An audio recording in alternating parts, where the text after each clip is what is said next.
The story of the Indus Valley Civilization begins not with grand cities or sophisticated urban planning, but in the windswept hills of Balochistan, where small communities of Neolithic farmers first learned to coax life from the harsh landscape. Around 7000 BC, at the site of Mehrgarh in present-day Pakistan, archaeological evidence reveals one of South Asia's earliest experiments in settled agriculture.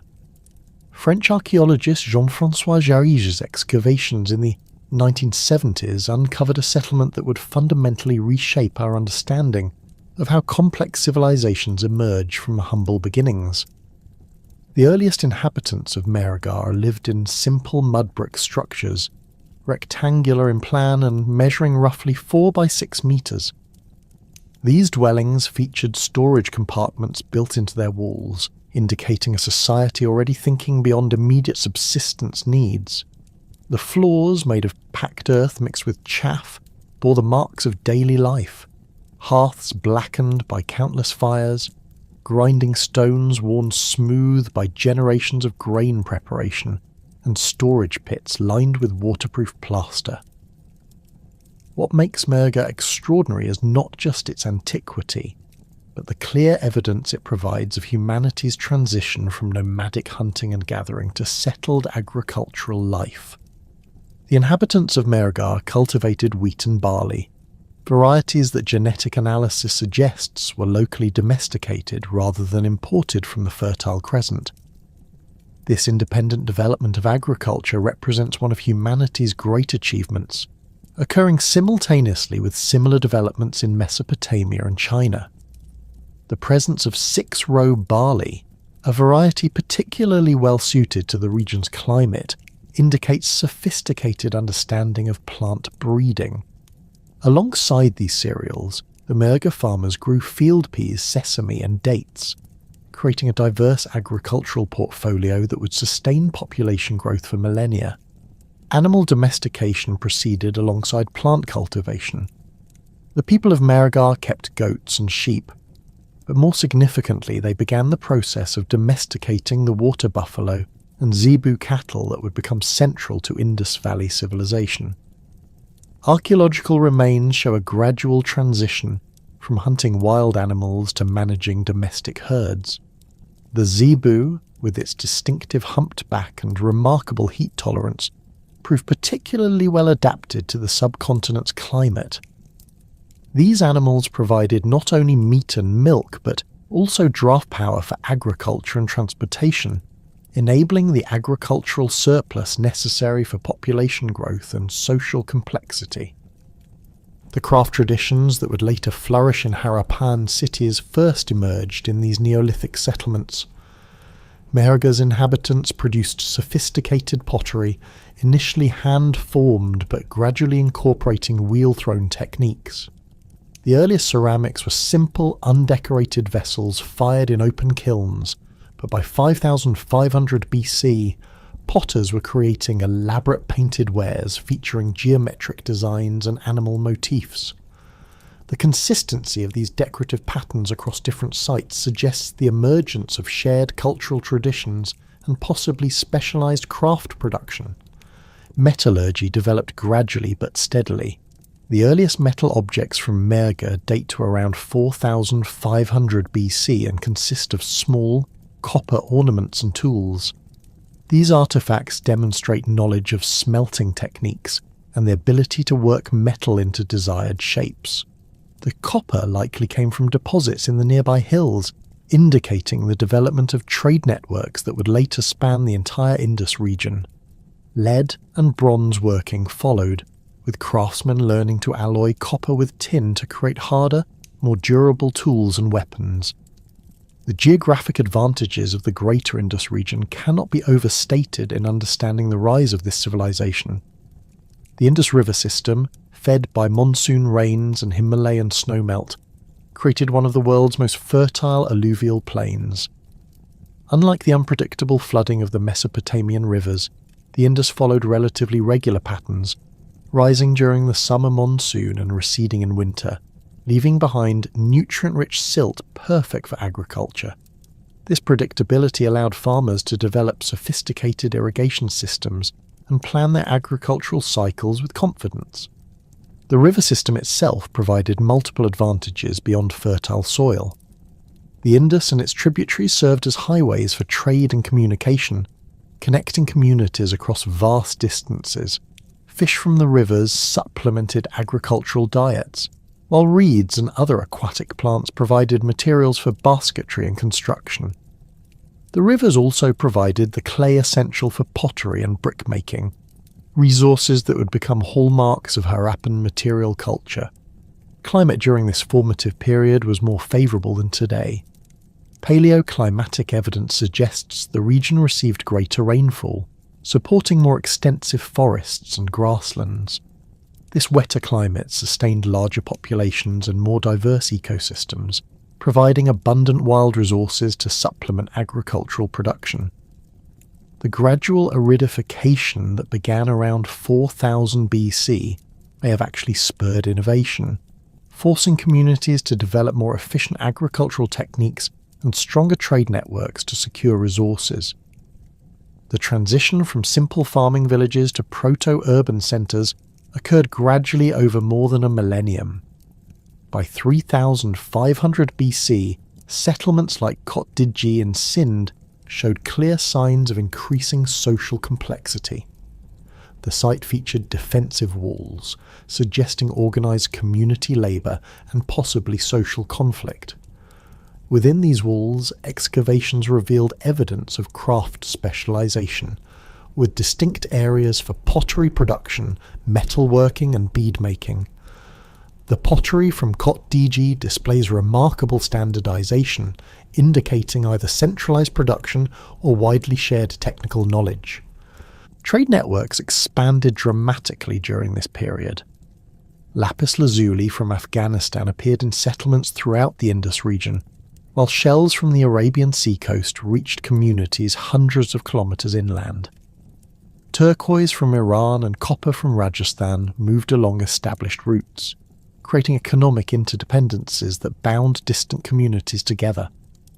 These trade relationships required sophisticated systems of measurement, quality control and possibly credit, laying the groundwork for the commercial practices that would characterize mature Harappan civilization. Social hierarchies became increasingly evident in the archaeological record. Burial practices at sites like Harappa show clear distinctions in grave goods, with some individuals interred with elaborate pottery, jewelry and tools, while others received minimal accompaniments. These differences suggest the emergence of social elites, possibly based on control of trade, craft production, or religious authority.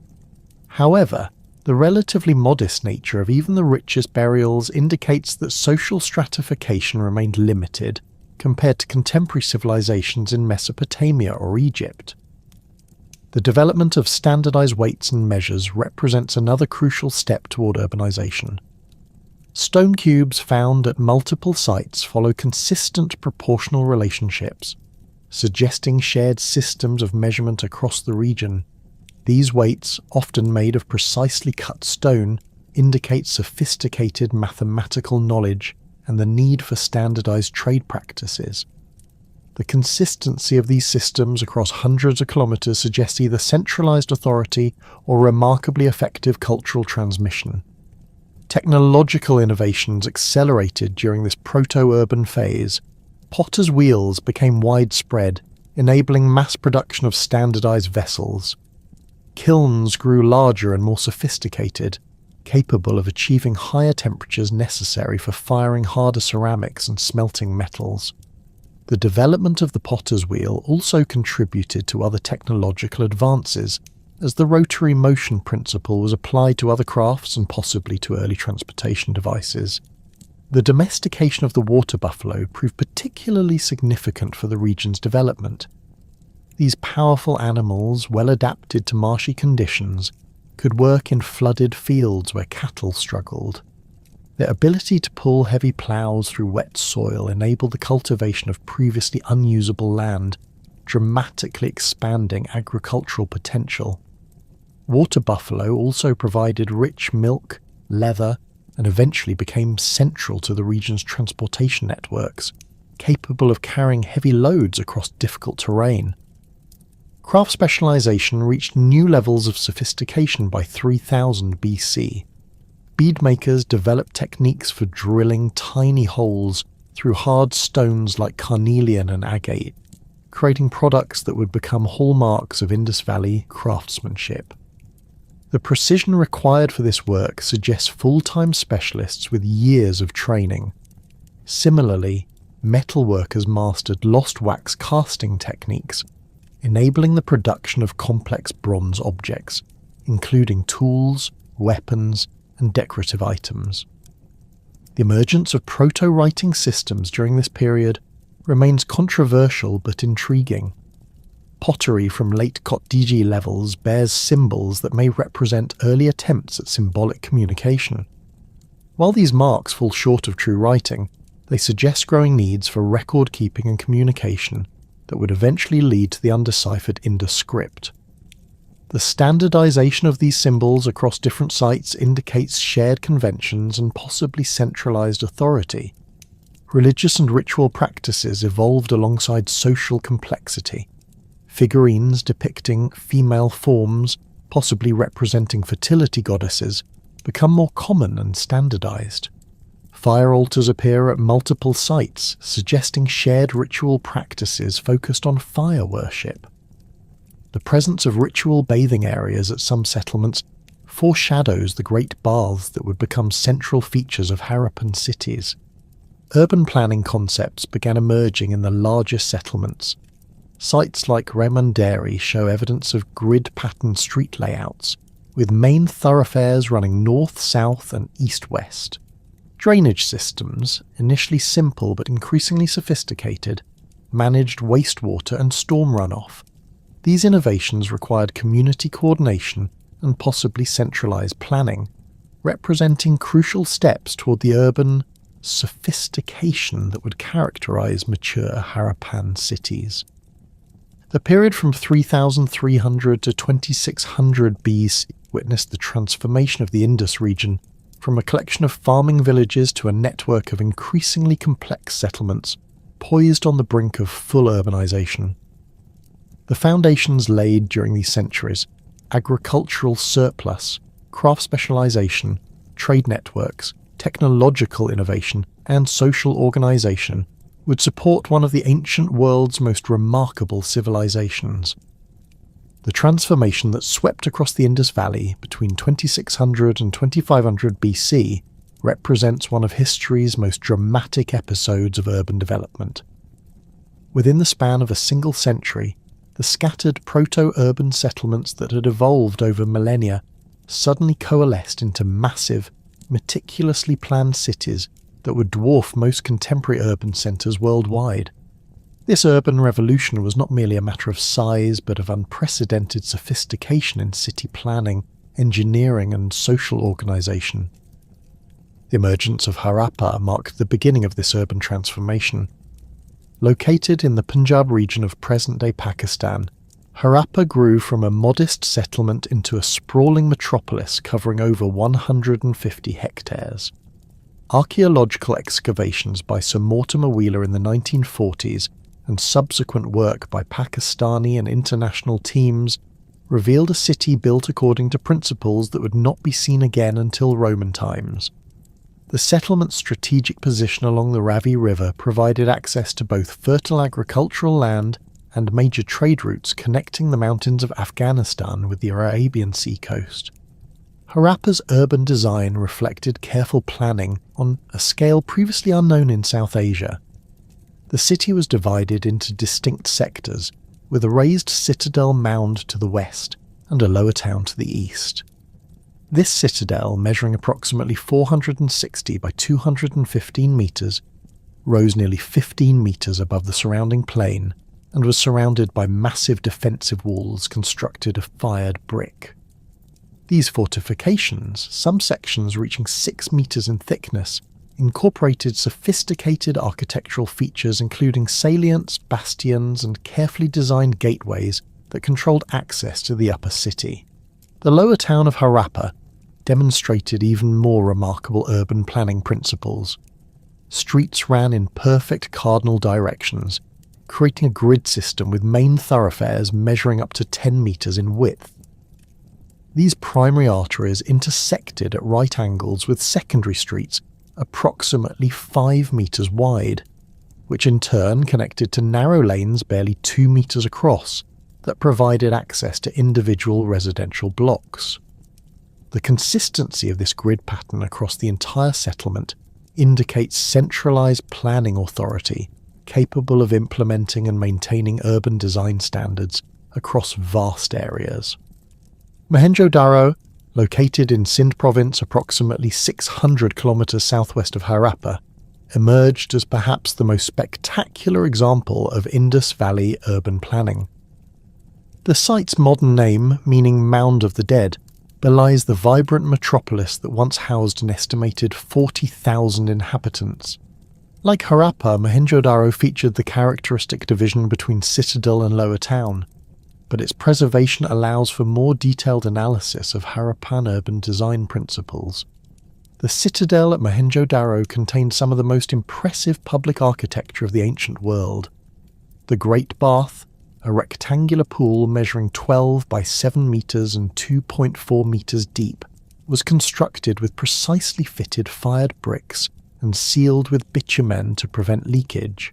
Steps at both ends provided access to the pool, while a sophisticated drainage system allowed for controlled filling and emptying.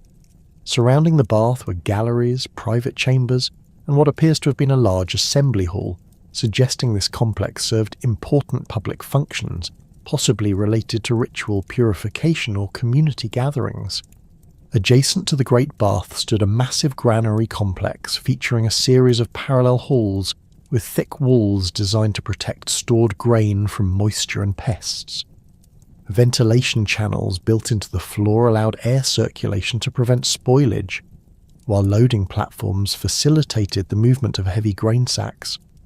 The granary's capacity, estimated at over 1,600 cubic metres, could store enough grain to feed thousands of people for extended periods, indicating centralised control over food distribution. The lower town of Mohenjo-daro showcased residential architecture that prioritised privacy, hygiene and comfort. Houses, constructed primarily of fired brick, typically featured blank exterior walls facing the street, with all windows and doors opening onto interior courtyards. This design provided protection from dust, noise, and the intense heat of the Indus Valley while maintaining family privacy. Most houses contained multiple rooms arranged around central courtyards, with separate areas for cooking, storage, and sleeping. The sophistication of Harappan drainage systems surpassed anything seen in the ancient world until Roman times. Every house in Mohenjo-daro connected to a comprehensive sewerage network that carried wastewater through covered drains running beneath the streets. These drains, constructed of precisely fitted brick and mortar, maintained consistent gradients to ensure proper flow. At regular intervals, manholes provided access for maintenance, while settling tanks and sumps removed solid waste before water continued downstream. The standardization of brick construction across Harappan cities reveals remarkable consistency in manufacturing and building techniques. Bricks followed precise proportional relationships, with the most common ratio being 4:2, one for length, width, and thickness. This standardization extended beyond mere convenience, indicating centralized control over construction materials and techniques. The uniformity of brick sizes across sites separated by hundreds of kilometers suggests either direct administrative control or widely accepted technical standards. Dholavira, located on Kadir Island in Gujarat's Rann of Kutch, demonstrated Harappan adaptability to challenging environmental conditions. This city, covering nearly 100 hectares, was built in one of the region's most arid zones, requiring innovative water management strategies. The inhabitants constructed an elaborate system of reservoirs, dams and channels that captured and stored monsoon rainfall. 16 reservoirs, some cut directly into rock and others built with massive stone walls, could store millions of litres of water during the brief rainy season. The water management system at Dolavira included sophisticated features like spillways, sluice gates, and distribution channels that regulated water flow throughout the city. The main reservoir, measuring over 70 metres in length, was lined with precisely cut stone blocks and featured steps that allowed access at different water levels. This engineering achievement enabled a thriving urban centre in an environment where water scarcity might otherwise have prevented large-scale settlement. Kalibangan, situated along the now dry Gaga River in Rajasthan, provided insights into Harappan agricultural practices and urban development in the eastern reaches of the civilization. The site featured the characteristic citadel and lower town division, but also revealed evidence of extensive agricultural fields with furrow marks still visible in the archaeological record. These furrows, running in two perpendicular directions, suggest a sophisticated understanding of crop rotation and soil management that maximised agricultural productivity. The development of the Indus script during this period represented a quantum leap in administrative and commercial sophistication. While the script remains undeciphered, its widespread use across Harappan sites indicates a standardized system of written communication. The script appears on seals, pottery, copper tablets, and other objects, suggesting multiple functions including trade identification, administrative record-keeping, and possibly religious or ceremonial purposes. Harappan seals, typically measuring 3 centimeters square, were carved from steatite and featured intricate designs combining script symbols with animal figures. The most common animals depicted include the unicorn, elephant, tiger, and water buffalo. These seals likely served as identification markers for merchants or officials, with each unique combination of symbols and images representing specific individuals or organizations. The discovery of identical seals at sites separated by vast distances indicates extensive trade networks and standardized commercial practices. The standardization of weights and measures reached unprecedented levels during this urban phase. Harappan weights, typically cube-shaped and made of precisely cut stone, followed binary and decimal systems simultaneously. The basic unit weighed approximately 13.7 grams, with larger weights following multiples of 16. This sophisticated mathematical system enabled accurate measurement across the entire civilization, facilitating long-distance trade and ensuring fairness in commercial transactions. The precision of Harappan weights is remarkable by any standard. Modern analysis reveals variations of less than 1% between weights of the same denomination found at different sites, indicating either centralized manufacturing or extremely rigorous quality control standards. The consistency extends to linear measurements as well, with a standard unit of approximately 33.5 centimeters appearing in architectural proportions across multiple cities. Social stratification became increasingly evident through housing variations and craft specialization. In Mohenjo-daro, houses range from modest single-room dwellings to elaborate multi-story mansions with dozens of rooms. The largest residences featured private wells, elaborate drainage systems, and separate quarters for servants or workers. These variations in housing quality suggest significant differences in wealth and social status, though the absence of truly monumental architecture indicates that social hierarchies remained relatively modest compared to contemporary civilizations. Craft workshops clustered in specific neighborhoods, indicating professional specialization and possibly guild-like organization.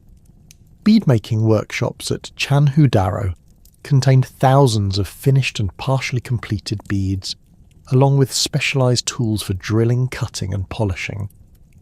The precision required for creating tiny holes through hard stones like carnelian demanded years of training and full-time dedication. Similarly, bronzeworking areas featured furnaces, crucibles, and molds for producing tools, weapons, and decorative objects. The apparent absence of monumental religious architecture distinguishes Harappan cities from their Mesopotamian and Egyptian counterparts. While fire altars and ritual bathing areas suggest religious practices, no structures comparable to ziggurats or pyramids have been identified. This absence may reflect different religious traditions, more egalitarian social structures, or simply archaeological preservation issues. The lack of obvious temples or palaces suggests that Harappan society, while clearly stratified, may have been less hierarchical than other contemporary civilizations. Trade networks expanded dramatically during this urban phase, connecting Harappan cities with regions as distant as Central Asia, Mesopotamia, and peninsular India. Harappan seals and artifacts have been found at Mesopotamian sites including Ur and Babylon, while Mesopotamian objects appear in Harappan contexts. This trade involved not only luxury goods like lapis lazuli and gold, but also bulk commodities including timber, metals, and agricultural products. The organisation required for this extensive trade network indicates sophisticated commercial institutions. Standardised weights and measures facilitated transactions across cultural boundaries, while the uniform quality of Harappan products suggests quality control systems that maintained the civilization's commercial reputation. The presence of what appear to be warehouses and trading posts at major sites indicates organised storage and distribution systems that could handle large volumes of goods. Manufacturing techniques reached new levels of sophistication during this period. Harappan craftsmen mastered the production of faience, a glazed ceramic material that required precise temperature control and chemical knowledge. Bronze working advanced beyond simple tools to include complex castings like the famous dancing girl figurine from Mohenjo-daro, which demonstrates remarkable artistic skill and technical mastery of the lost wax casting process. Textile production, while poorly preserved in the archaeological record, appears to have been highly developed based on indirect evidence. Spindle whorls, loom weights, and dye vats found at multiple sites suggest large-scale cloth production. The presence of cotton seeds at Merga indicates that the Indus Valley may have been among the world's first regions to cultivate and process cotton into textiles, an innovation that would have significant economic implications. The urban revolution of 2600 to 2500 BC transformed the Indus Valley from a collection of agricultural settlements into a unified civilization characterized by unprecedented urban planning, technological sophistication, and commercial integration. These achievements in city planning, engineering, and social organization established foundations that would support Harappan civilization for the next 5 centuries, creating one of antiquity's most remarkable urban societies. The prosperity that sustained Harappan civilization for 6 centuries rested fundamentally on an economic foundation unlike anything previously seen in the ancient world. By 2500 BC, the great cities established during the urban revolution had evolved into nodes of a vast commercial network that stretched from the lapis lazuli mines of Badakhshan in Afghanistan to the pearl beds of Gujarat's coast. This transformation from regional urban centres to international trading hubs marked the beginning of the Harappan Golden Age, when standardised production, sophisticated logistics, and quality control systems enabled merchants from the Indus Valley to compete successfully in markets across the known world. Archaeological evidence from Lothal, a Harappan port city in Gujarat, reveals the extraordinary scope of this commercial enterprise. The site, covering 285 hectares along the Bhogavo River, featured what may be the world's oldest known dock, a rectangular basin measuring 214 by 37 metres and constructed with precisely fitted fired bricks. The dock's design incorporated a sophisticated lock system that allowed ships to enter during high tide and remain safely harboured when water levels dropped. Sluice gates controlled water flow, while a spillway prevented overflow during monsoon floods. The engineering precision required for this construction demonstrates not only advanced hydraulic knowledge, but also the economic importance of maritime trade to Harappan society. The dock at Lethal connected to a network of warehouses, workshops and residential areas that supported a thriving port community. Excavations revealed evidence of bead-making workshops processing raw materials from across the subcontinent and beyond. Carnelian from Gujarat, agate from Maharashtra, lapis lazuli from Afghanistan, and turquoise from Iran were transformed into finished products that archaeological evidence suggests were exported throughout the Persian Gulf region. The scale of production was remarkable. One workshop area contained over 4,000 finished beads and thousands more in various stages of completion. The technical sophistication of Harappan bead-making surpassed contemporary production anywhere in the world. Craftsmen had mastered the art of drilling perfectly cylindrical holes through stones as hard as 7 on the Mohs scale, using bronze-tipped drills rotated by bow-driven mechanisms. The precision achieved was extraordinary. Holes barely 1 millimeter in diameter maintained consistent width and perfect straightness through beads up to several centimeters long. This level of technical mastery required not only individual skill, but also standardized training methods and quality control systems that ensured consistent output across multiple workshops. Harappan merchants established trading posts and colonies throughout their commercial sphere, creating a network of interconnected settlements that facilitated long-distance exchange. At Shortugai in northern Afghanistan, excavators found a complete Harappan settlement featuring characteristic urban planning, standardized brick construction, and typical Harappan artifacts. Located near lapis lazuli sources, this outpost served as a collection and processing center for one of the ancient world's most valuable commodities. The presence of Harappan seals, weights, and pottery at the site indicates direct administrative control, rather than merely commercial relationships with local populations. Similar Harappan settlements appeared along trade routes throughout Balochistan and into Central Asia. At Sutkagan Dor, near the modern Pakistan-Iran border, excavations revealed a fortified Harappan outpost controlling access to the Makran coast.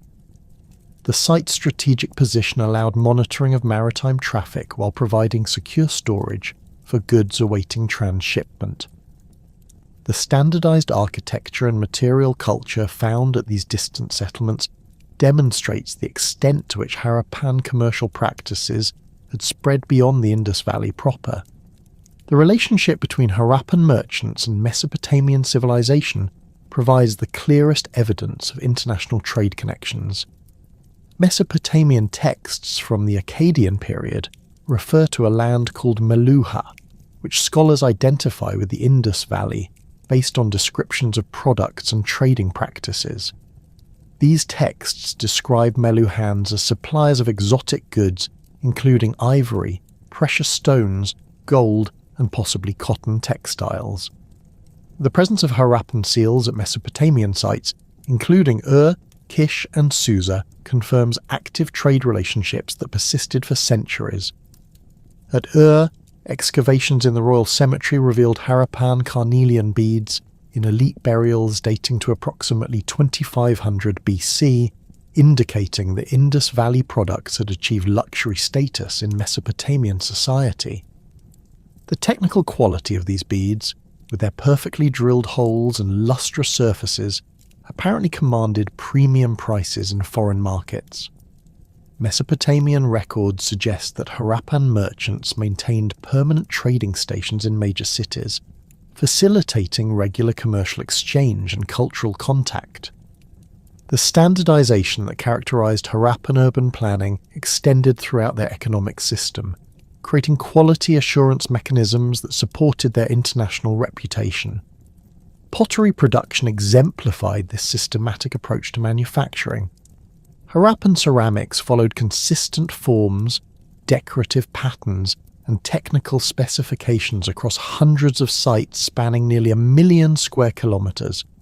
The The famous Harappan storage jars, with their distinctive pointed bases and narrow necks, maintained virtually identical proportions whether found at Harappa, Mohenjo-daro, or distant trading posts. This standardization required sophisticated organizational systems that coordinated production across vast distances. Archaeological evidence suggests the existence of master craftsmen who travelled between settlements, training local artisans and ensuring adherence to established standards. The consistency of decorative motifs, technical specifications, and quality levels indicates centralized control over production standards, possibly enforced through guild-like organizations or administrative oversight. Metallurgy represented another area where Harappan craftsmen achieved remarkable standardization and technical excellence. Bronze production followed consistent alloy ratios, with copper-tin compositions typically ranging between 88 to 92% copper and 8 to 12% tin. This standardization was not accidental. It produced bronze with optimal properties for specific applications. Tools required harder alloys with higher tin content, while decorative objects used softer compositions that were easier to work but maintained attractive appearance. The scale of Harappan metal production was substantial. At Harappa itself, excavations revealed extensive copper-working areas with furnaces, crucibles and slag heaps, indicating large-scale smelting operations. Raw copper likely came from mines in Rajasthan and Balochistan, while tin sources remain uncertain but probably included deposits in Afghanistan or Central Asia. The logistics required to transport these raw materials, process them into standardized alloys, and distribute finished products throughout the civilization demonstrates sophisticated supply chain management. Textile production, though poorly preserved in the archaeological record, appears to have been a major component of Harappan commerce. Cotton cultivation, first developed in the Indus Valley region, provided raw material for what may have been the world's first large-scale textile industry. Spindle whorls found at numerous sites show remarkable consistency in size and weight, suggesting standardized thread production. The presence of dye vats and mordanting facilities at several locations indicates that Harappan textiles incorporated sophisticated coloring techniques that would have enhanced their value in international markets. Evidence for textile exports comes primarily from Mesopotamian sources, which describe fine fabrics from Meluha that were highly prized by elite consumers. The absence of significant textile remains in Harappan archaeological contexts may actually support the export hypothesis, as high-quality cloth would have been too valuable to discard casually.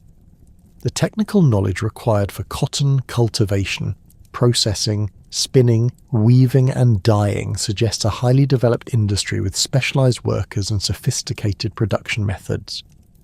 The administrative systems that coordinated this vast commercial enterprise remain partially mysterious due to the undeciphered Indus script, but archaeological evidence provides insights into their sophistication. The standardized weights and measures that characterized Harappan civilization extended beyond simple trade facilitation to encompass comprehensive systems of quality control, inventory management, and commercial regulation. Seals serve not only as identification markers, but also as guarantees of quality and authenticity that protected both merchants and consumers. The binary and decimal weight systems used throughout Harappan territory demonstrate mathematical sophistication that facilitated complex commercial calculations. Merchants could easily convert between different denominations and calculate quantities for bulk transactions. The precision of these weights, with variations of less than 1% between examples found at different sites, indicates manufacturing standards that would not be matched until much later periods in world history. Storage and distribution systems reached remarkable levels of organization during this period. The great granaries at Harappa and Mohenjo-daro were complemented by smaller storage facilities at numerous sites throughout the civilization. These warehouses featured sophisticated ventilation systems, moisture control measures, and security arrangements that protected valuable commodities from spoilage and theft. The standardized design of storage facilities suggests centralized planning and possibly coordinated management across multiple locations. Archaeological evidence from Dolavira reveals additional aspects of Harappan commercial organization. The site featured what appears to have been a marketplace area with standardized stall foundations and associated storage facilities. The layout suggests regulated commercial activity with designated spaces for different types of merchants or products. The presence of public scales and measuring devices indicates official oversight of commercial transactions, ensuring fair dealing and maintaining the reputation of Harappan merchants. The diversity of goods flowing through Harappan trade networks was extraordinary for the ancient world. Archaeological finds include materials and finished products from virtually every region of South Asia and many areas beyond. Gold from Karnataka, silver from Afghanistan, copper from Rajasthan, tin from unknown sources, ivory from Gujarat forests, pearls from coastal waters, and precious stones from multiple locations all moved through Harappan commercial channels. This diversity required sophisticated logistics systems capable of coordinating multiple supply chains and managing complex inventories. Manufacturing centres specialised in processing these diverse raw materials into finished products for both domestic consumption and export. At Mohenjo-daro, excavations revealed extensive workshops producing seals, beads, pottery, and metal objects. The organisation of these workshops suggests assembly line production methods with different craftsmen specialising in specific stages of the manufacturing process. This division of labour increased efficiency and quality while reducing production costs, giving Harappan merchants competitive advantages in international markets. The technical innovations that supported this commercial expansion included advances in transportation, communication, and production technology. Harappan merchants developed standardized containers for bulk goods, wheeled carts for overland transport, and boats capable of navigating both rivers and coastal waters. The uniformity of cartwheel dimensions found at multiple sites suggests standardized axle widths that allowed interchangeable parts and simplified maintenance during long-distance journeys. Quality control systems extended beyond standardized weights and measures to encompass comprehensive testing and certification procedures. Archaeological evidence suggests that finished products underwent inspection before distribution, with substandard items rejected or recycled. This systematic approach to quality assurance maintained the reputation of Harappan products in competitive international markets and supported premium pricing for superior craftsmanship. The economic prosperity generated by this commercial system supported not only the great cities, but also hundreds of smaller settlements throughout Harappan territory. Archaeological surveys have identified over 1,400 Harappan sites, ranging from major urban centres to small farming villages and specialised production centres. This settlement hierarchy indicates a sophisticated economic system that coordinated production, processing, and distribution across multiple levels of organisation. Regional specialisation became increasingly pronounced during this period, with different areas focusing on particular products or production stages. The Kholistan region specialised in agricultural production, Gujarat concentrated on maritime trade and bead manufacturing, Balochistan focused on mineral extraction and processing, while the core Indus Valley cities served as administrative and commercial centres, coordinating the entire system. The economic prosperity that sustained Harappan civilization created a society whose social organisation continues to puzzle archaeologists and historians. Unlike their contemporaries in Mesopotamia and Egypt, where monumental architecture and elaborate royal burials clearly delineated rigid hierarchies, Harappan society presents a more enigmatic picture. The archaeological evidence suggests a civilization that achieved remarkable coordination and standardization without the extreme social stratification typically associated with early urban societies. Housing patterns across Harappan cities reveal a society with significant but not extreme social differentiation. At Mohenjo-daro, residential architecture ranged from modest single-room dwellings measuring barely 3 by 4 meters to elaborate multi-story mansions covering over 200 square meters. The largest residences, such as the so-called Priest King's house, featured dozens of rooms arranged around multiple courtyards, private wells, sophisticated drainage connections, and separate quarters that may have housed servants or extended family members. These mansions incorporated architectural refinements, including decorated doorways, ornamental brickwork, and carefully planned ventilation systems that provided comfort during the intense summer heat. However, the contrast between rich and poor housing was far less dramatic than in contemporary civilizations. Even the smallest Harappan dwellings typically included private courtyards, access to the municipal drainage system, and standardized brick construction. The ubiquity of private wells throughout Harappan cities meant that even modest households enjoyed access to clean water, a luxury reserved for elites in many ancient societies. This relative equality in basic amenities suggests either strong social cohesion or effective municipal governance that ensured minimum living standards for all residents. The standardization of household artifacts across different social levels provides additional evidence for a relatively egalitarian society. Pottery, tools, and personal ornaments found in modest dwellings often match the quality and style of those from wealthy residences. The famous Harappan storage jars, with their distinctive forms and decorative patterns, appeared in households throughout the social spectrum, suggesting that even luxury goods were accessible to middle-class families. This distribution pattern contrasts sharply with contemporary civilizations where elite goods were strictly reserved for the upper classes. Burial practices at Harappan sites reinforce the impression of limited social stratification. The cemetery at Harappa contained graves with varying quantities of burial goods, but none approached the lavish displays found in Mesopotamian royal tombs or Egyptian pyramids. The richest Harappan burials included pottery vessels, bronze mirrors, shell bangles, and occasional gold or silver ornaments, but these grave goods represented modest wealth rather than extreme luxury. More significantly, the burial positions and treatment of bodies showed remarkable consistency across social levels, suggesting shared religious beliefs and cultural practices that transcended economic differences.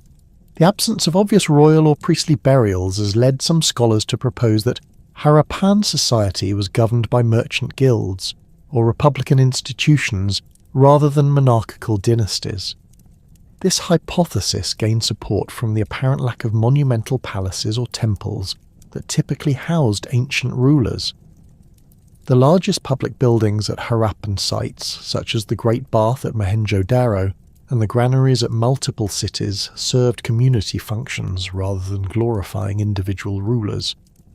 Analysis of skeletal remains from Harappan cemeteries reveals additional insights into social organization and daily life.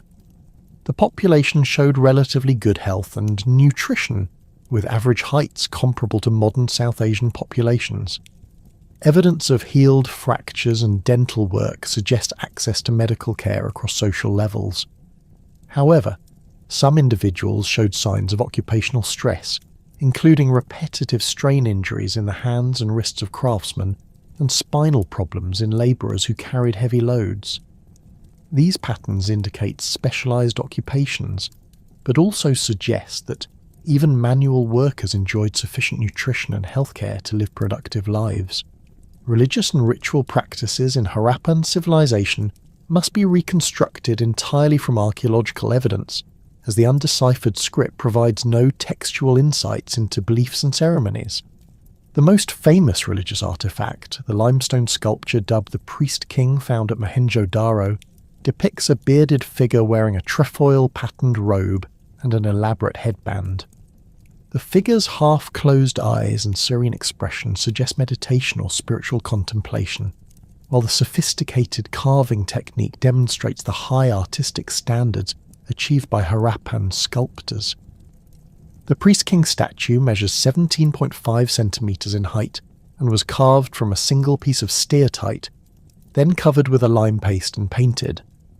The trefoil pattern on the robe, filled with red pigment, may represent a sacred symbol, while the headband incorporates a circular ornament that could signify religious or political authority. The figure's carefully groomed beard and moustache, along with a precise rendering of facial features, suggest portraiture of a specific individual rather than a generic representation. The absence of obvious royal regalia, however, makes the figure's exact role uncertain. Ritual bathing appears to have played a central role in Harappan religious practice, as evidenced by the Great Bath at Mohenjo-daro and similar facilities at other sites. The Great Bath's construction incorporated waterproofing techniques using bitumen and gypsum mortar that prevented leakage, while the surrounding galleries and chambers suggest ceremonial processions or gatherings. The pool's dimensions and the precision of its construction indicate that ritual bathing was sufficiently important to justify major public investment. Smaller bathing facilities appeared throughout Harappan cities, suggesting that ritual purification was practiced at both community and household levels. Many private residences included dedicated bathing areas with carefully constructed drains that connected to the municipal sewerage system. The emphasis on cleanliness and water management in Harappan urban planning may reflect religious beliefs about purity and pollution that would later become central to South Asian religious traditions. Fire altars discovered at multiple Harappan sites provide evidence for another important ritual practice. These installations, typically constructed of fired brick and featuring central fire pits surrounded by offering areas, suggest ceremonies involving burnt offerings. At Kalibangan, excavators found a series of fire altars on the citadel mound, arranged in rows and associated with bathing platforms and wells. The standardized construction of these altars across different sites indicates shared ritual practices and possibly centralized religious authority. The altars contained ash and charcoal deposits, along with fragments of pottery and animal bones, suggesting offerings of food and drink to deities or ancestors. The presence of terracotta cakes, possibly representing bread or other baked goods, indicates that grain products played a role in religious ceremonies. These practices may represent early forms of the fire worship that would later become prominent in Vedic religion, though direct connections remain speculative. Fertility symbolism pervaded Harappan material culture, suggesting religious beliefs focused on agricultural prosperity and human reproduction. Terracotta figurines depicting women with elaborate headdresses and jewellery appear at sites throughout the civilization. These figures, often showing exaggerated feminine characteristics, likely represented mother goddesses or fertility deities. The consistency of their iconography across vast distances suggests shared religious beliefs and possibly organised worship practices. Male fertility symbols also appeared in Harappan art, including the famous dancing girl bronze figurine from Mohenjo-daro and numerous phallic stones found at various sites. The dancing girl, measuring 10.5 centimetres in height, depicts a nude female figure with one arm on her hip and the other adorned with bangles. The figure's confident pose and elaborate jewellery suggest high social status, while the technical mastery required for the lost wax casting demonstrates sophisticated metallurgical skills. Animal symbolism played a prominent role in Harappan religious iconography, with certain species appearing repeatedly on seals and other artefacts.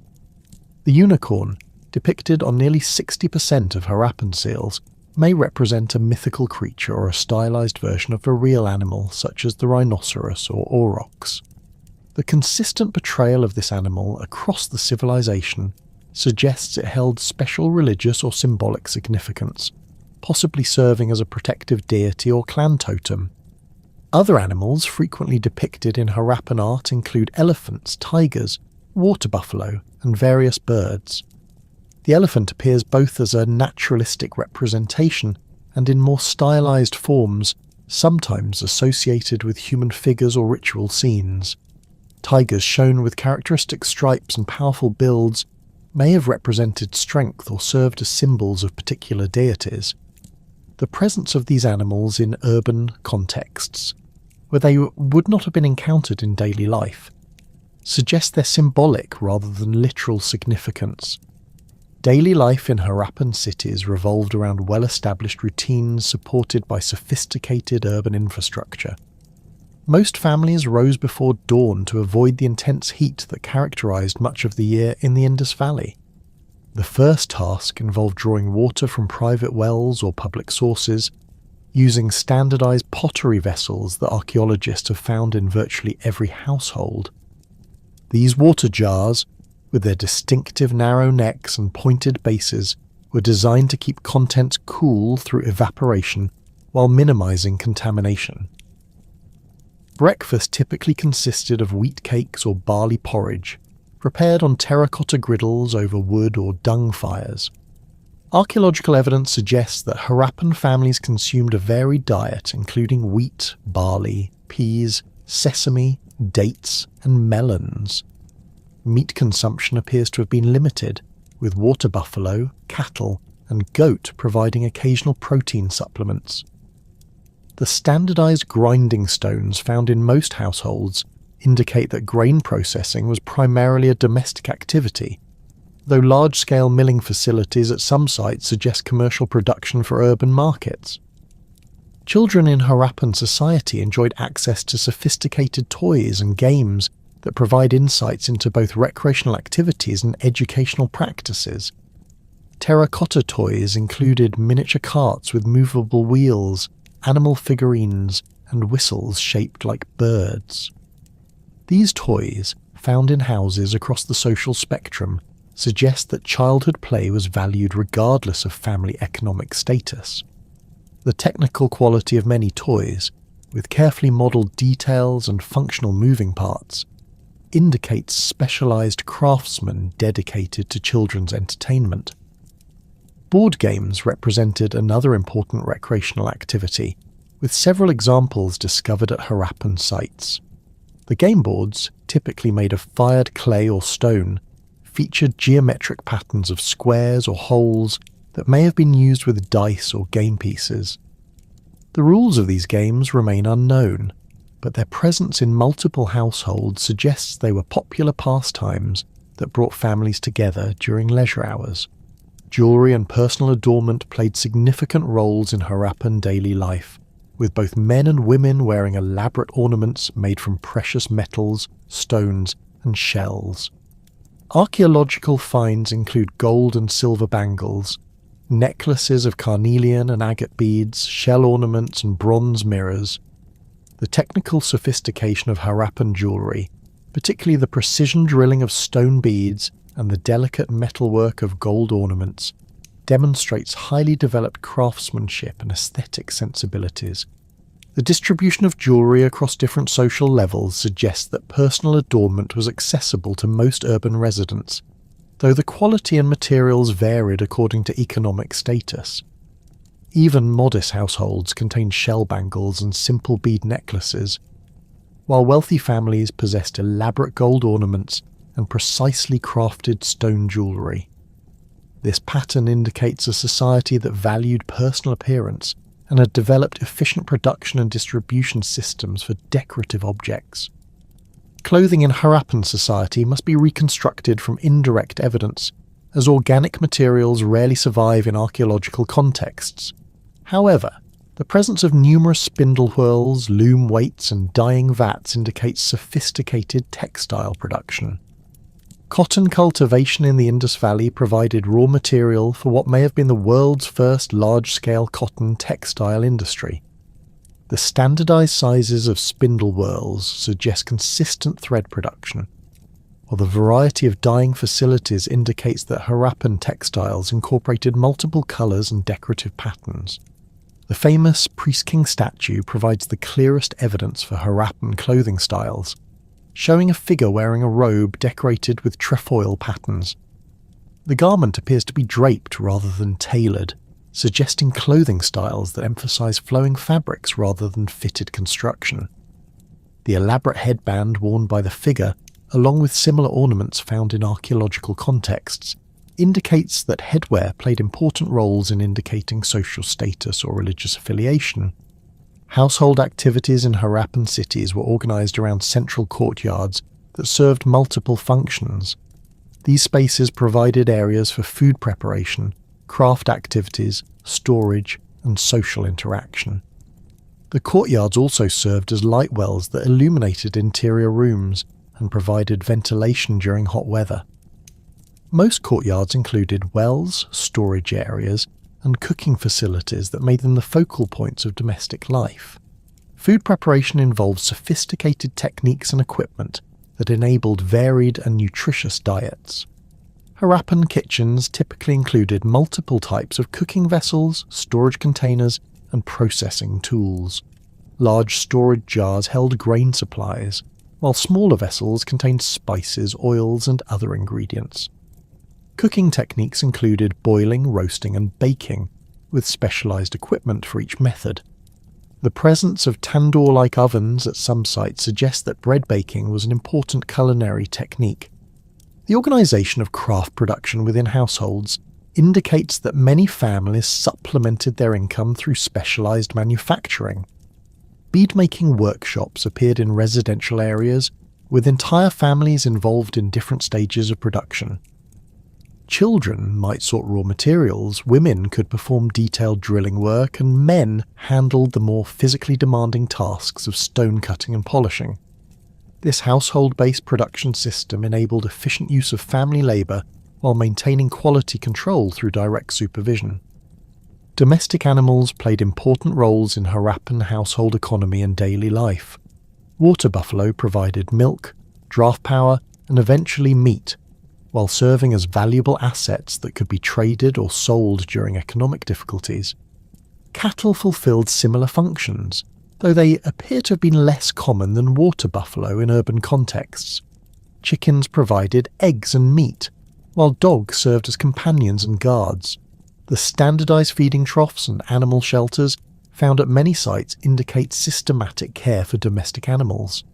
The sophisticated urban centres and extensive trade networks that characterized mature Harappan civilization required coordination on a scale unprecedented in the ancient world, yet the mechanisms by which this coordination was achieved remain among archaeology's most perplexing mysteries. Unlike their contemporaries in Mesopotamia, where cuneiform tablets document the activities of kings and their bureaucracies, or in Egypt, where hieroglyphic inscriptions glorify pharaohs and their divine authority, the Harappans left behind no decipherable records of their political organization. This absence of textual evidence, combined with the puzzling lack of obvious royal palaces or monumental architecture celebrating individual rulers, has forced scholars to reconstruct Harappan governance systems entirely from material remains. The standardization that permeated every aspect of Harappan civilization provides the most compelling evidence for centralized administrative control. The uniformity of brick sizes across sites separated by hundreds of kilometers could not have been maintained without systematic oversight and quality control mechanisms. At Harappa, standard bricks measured 28 by 14 by 7 centimeters, following a precise 4:1 ratio that appears at Mohenjo-daro, Dholavira, Kalibangan, and dozens of smaller settlements. This consistency extended beyond mere convenience to encompass a comprehensive system of technical standards that governed construction practices throughout the civilization.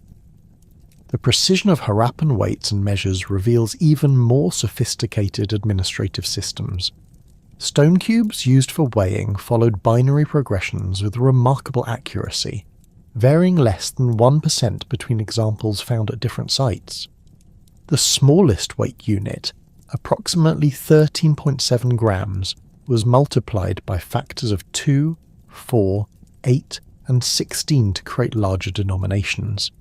Simultaneously, a decimal system operated alongside the binary progression, with weights of 100, 200, and 500 units serving commercial transactions. This dual mathematical system required not only advanced understanding of numerical relationships, but also institutional mechanisms to maintain standards across vast territories. Linear measurements showed similar standardization, with a basic unit of approximately 33.5 centimeters appearing in architectural proportions throughout Harappan territory.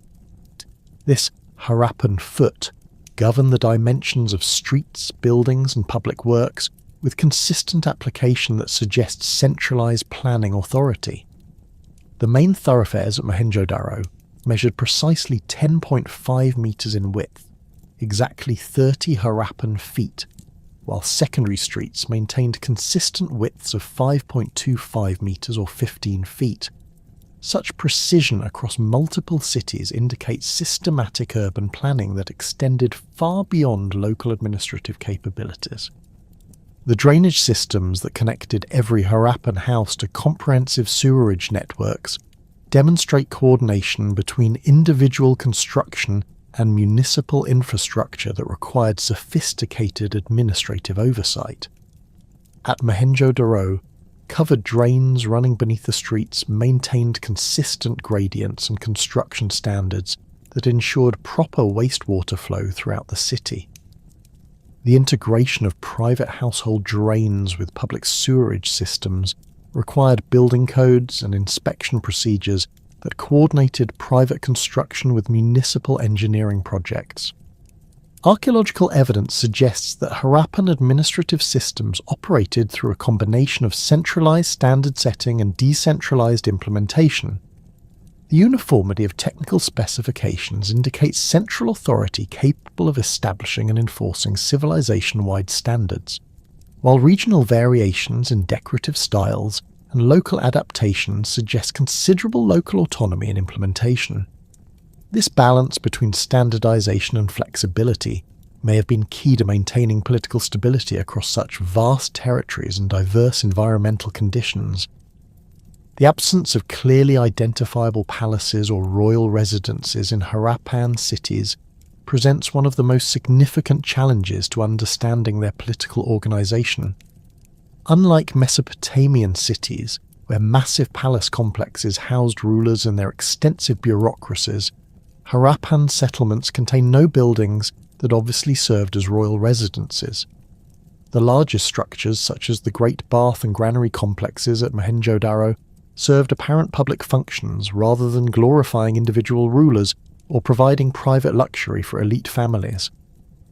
The so-called Priest King's House at Mohenjo-daro, despite its modern designation, shows no clear evidence of royal occupation. This large residence, covering approximately 200 square meters, featured multiple courtyards, sophisticated drainage connections, and high-quality construction, but lacked the throne rooms, audience halls, or treasure chambers typically associated with royal palaces.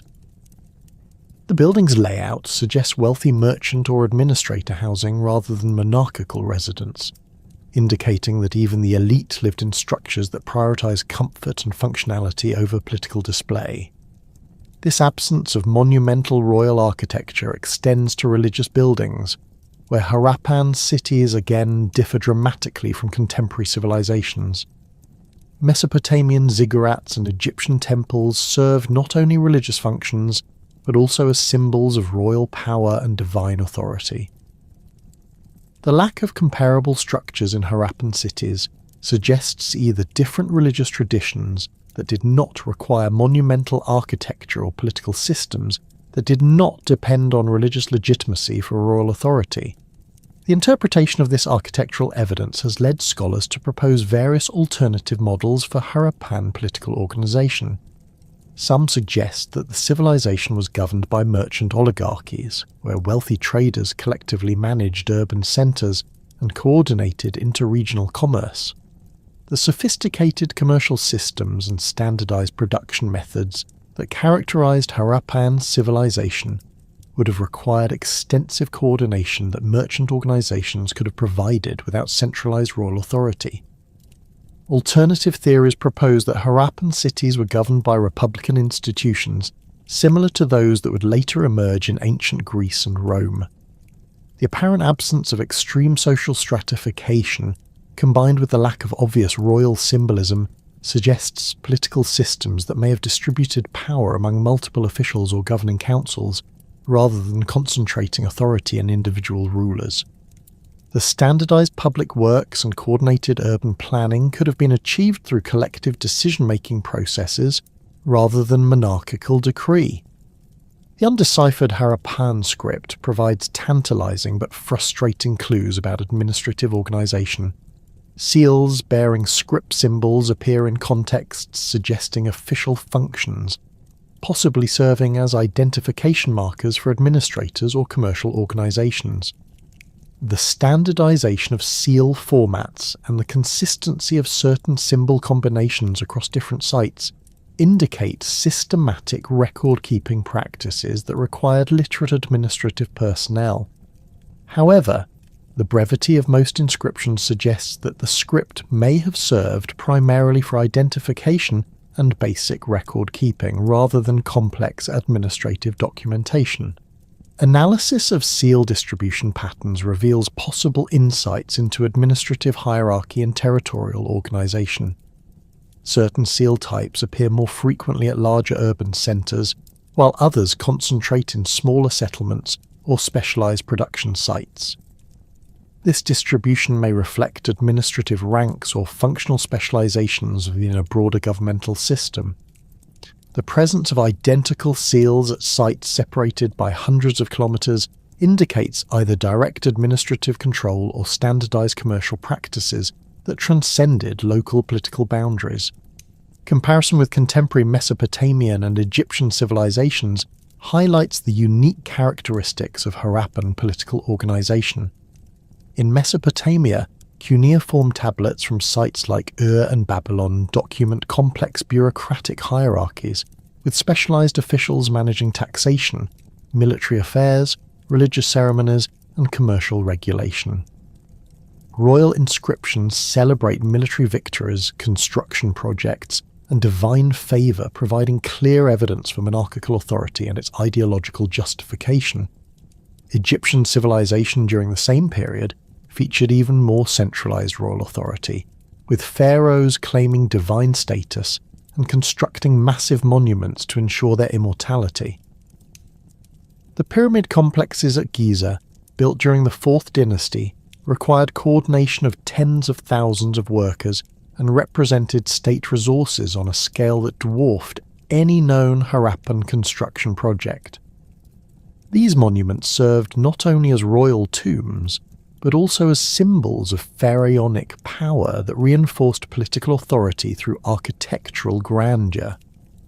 The contrast with Harappan civilization is striking. While Mesopotamian and Egyptian rulers invested enormous resources in monuments celebrating their individual achievements, Harappan leaders, if they existed, apparently prioritized practical infrastructure that served entire communities. The sophisticated drainage systems, public baths, and granary complexes that characterized Harappan cities represented collective investments in urban welfare rather than individual glorification. This difference in priorities may reflect distinct political ideologies or practical adaptations to environmental and economic conditions. The Harappan emphasis on trade and commerce may have required more collaborative political structures that could coordinate complex economic activities without the rigid hierarchies that characterized agricultural states in Mesopotamia and Egypt. The environmental challenges of the Indus Valley, including seasonal flooding and periodic droughts, may have favored political systems that emphasized collective resource management over individual accumulation of wealth and power. Archaeological evidence for conflict and warfare in Harappan civilization remains surprisingly limited, contributing to debates about whether these societies were unusually peaceful or whether evidence of violence has simply not been preserved. The defense walls that surrounded major cities like Harappa and Mohenjo-daro indicate awareness of potential threats, but these fortifications appear designed more for flood control and urban organization than military defense. The walls at Harappa, constructed of fired brick and reaching heights of up to 15 meters, incorporated sophisticated drainage systems and featured gateways that facilitated commercial traffic rather than military control. Weapons found in Harappan archaeological contexts consist primarily of tools that could serve dual purposes rather than specialized military equipment. Bronze axes, spears, and daggers appear in relatively small numbers and show design characteristics that suggest use for hunting, craft activities, or personal protection rather than organized warfare. The absence of large weapon caches, military barracks, or battle scenes in Harappan art contrasts sharply with contemporary civilizations, where warfare played prominent roles in political organization and cultural expression. The scarcity of evidence for internal violence has led some scholars to propose that Harappan society was remarkably peaceful, possibly governed by consensus-based political systems that minimized conflict through negotiation and compromise. Skeletal remains from Harappan cemeteries show relatively few signs of violent trauma, though preservation conditions may have obscured evidence of soft tissue injuries. The standardized burial practices and modest grave goods found throughout Harappan territory suggest social systems that avoided the extreme inequalities that often generated internal conflict in other ancient civilizations. However, alternative interpretations suggest that the apparent absence of warfare evidence may reflect different military traditions or preservation issues rather than genuine pacifism. Harappan armies may have relied primarily on organic weapons like wooden clubs or leather armour that would not survive in archaeological contexts. The civilization's extensive trade networks would have required protection from raiders and bandits, necessitating military capabilities that may not be visible in current archaeological evidence. The debate over Harappan militarism extends to interpretations of urban planning and architectural features. The elevated citadel areas at major cities could have served defensive functions, providing refuges during attacks and secure storage for valuable resources. The controlled access points and narrow gateways that characterize these citadels would have facilitated defense by small numbers of warriors against larger attacking forces. The standardized construction techniques used in these fortifications suggest coordinated military planning that required central authority and specialized knowledge. External threats may have played more significant roles in Harappan political organization than internal conflicts. The civilization's position along major trade routes would have attracted attention from nomadic groups and rival states seeking to control lucrative commercial networks. The Harappan outposts in Afghanistan and Balochistan, often featuring defensive walls and strategic positions, suggest awareness of external threats and systematic efforts to protect trade routes and resource sources. The relationship between Harappan merchants and foreign powers provides another perspective on political organization and military capabilities. Mesopotamian texts referring to Meluhha describe diplomatic and commercial relationships that apparently operated without major military conflicts. This suggests that Harappan political systems were sufficiently organized and militarily capable to negotiate as equals with major contemporary powers, even if they chose to emphasize commerce over conquest. The evidence for specialized craft production and quality control systems indicates administrative capabilities that could have supported military organization if required. The coordination necessary to maintain standardized production across hundreds of sites demonstrates logistical expertise that could have been applied to military supply and coordination. The sophisticated transportation networks that moved raw materials and finished goods throughout Harappan territory could have facilitated rapid military communication and troop movement when necessary. Regional variations in Harappan material culture suggest political organization that balanced central coordination with local autonomy. While technical standards remain consistent across the civilization, decorative styles and local adaptations indicate that individual cities and regions maintained distinct identities within the broader Harappan system. This balance may have been crucial to maintaining political stability across such diverse territories and populations. The gradual decline of Harappan civilization after 1900 BC may provide insights into the strengths and weaknesses of their political systems. The apparent absence of sudden collapse or violent destruction at most sites suggests that political institutions may have gradually lost effectiveness, rather than being overthrown by internal rebellion or external conquest. This pattern could indicate that Harappan political systems, while effective during periods of prosperity and environmental stability, may have lacked the flexibility or coercive power necessary to adapt to changing conditions. The sophisticated political systems that governed Harappan civilization, whether centralized monarchies or merchant oligarchies, found their most tangible expression in the remarkable technological achievements that distinguish these cities from all contemporary urban centers. The engineering marvels that characterized mature Harappan settlements represented not merely impressive construction projects, but systematic solutions to the fundamental challenges of urban life in the Indus Valley's demanding environment. These technological innovations required coordinated planning, specialized knowledge, and quality control systems that operated across vast territories with unprecedented consistency. The hydraulic engineering systems that supplied water to Harappan cities surpassed anything achieved in the ancient world until Roman times. At Mohenjo-daro, over 700 wells provided water access throughout the urban area, with individual wells serving clusters of houses or individual wealthy residences. These wells, constructed with precisely fitted fired brick rings, descended through multiple soil layers to reach reliable groundwater sources. The standardized well construction techniques ensured consistent water quality and prevented contamination from surface pollutants.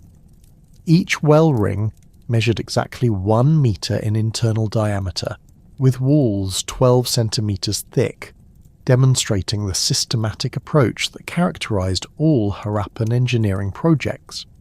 The sophisticated wellhead designs incorporated features that protected water supplies from contamination, while facilitating efficient water extraction. Raised brick platforms around well openings prevented surface runoff from entering the water supply, while carefully constructed drainage channels directed overflow away from the well sites. The wells featured stepped internal construction that allowed maintenance workers to descend for cleaning and repair operations, ensuring long-term functionality of these crucial water sources. Archaeological analysis of well sediments reveals that these systems remained operational for centuries, testament to both their initial construction quality and ongoing maintenance programs. The drainage systems that connected every Harappan house to comprehensive sewerage networks represented perhaps the civilization's most impressive technological achievement. At Mohenjo-daro, covered brick drains ran beneath every street, maintaining precise gradients that ensured consistent water flow from residential areas to main collection channels. These drains, constructed with carefully fitted bricks and waterproof mortar, incorporated manholes at regular intervals for inspection and maintenance access. The main drainage channels measured up to 2 meters in width and featured corbelled brick roofs that could support the weight of street traffic while protecting the sewage flow below. The integration of household drainage with municipal systems required sophisticated coordination between private construction and public infrastructure.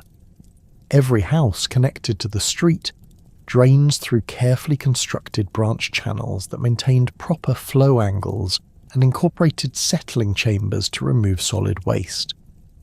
The household drains featured removable brick covers that allowed residents to clear blockages, while the municipal system included larger settling tanks and sumps that required coordinated maintenance by specialized workers.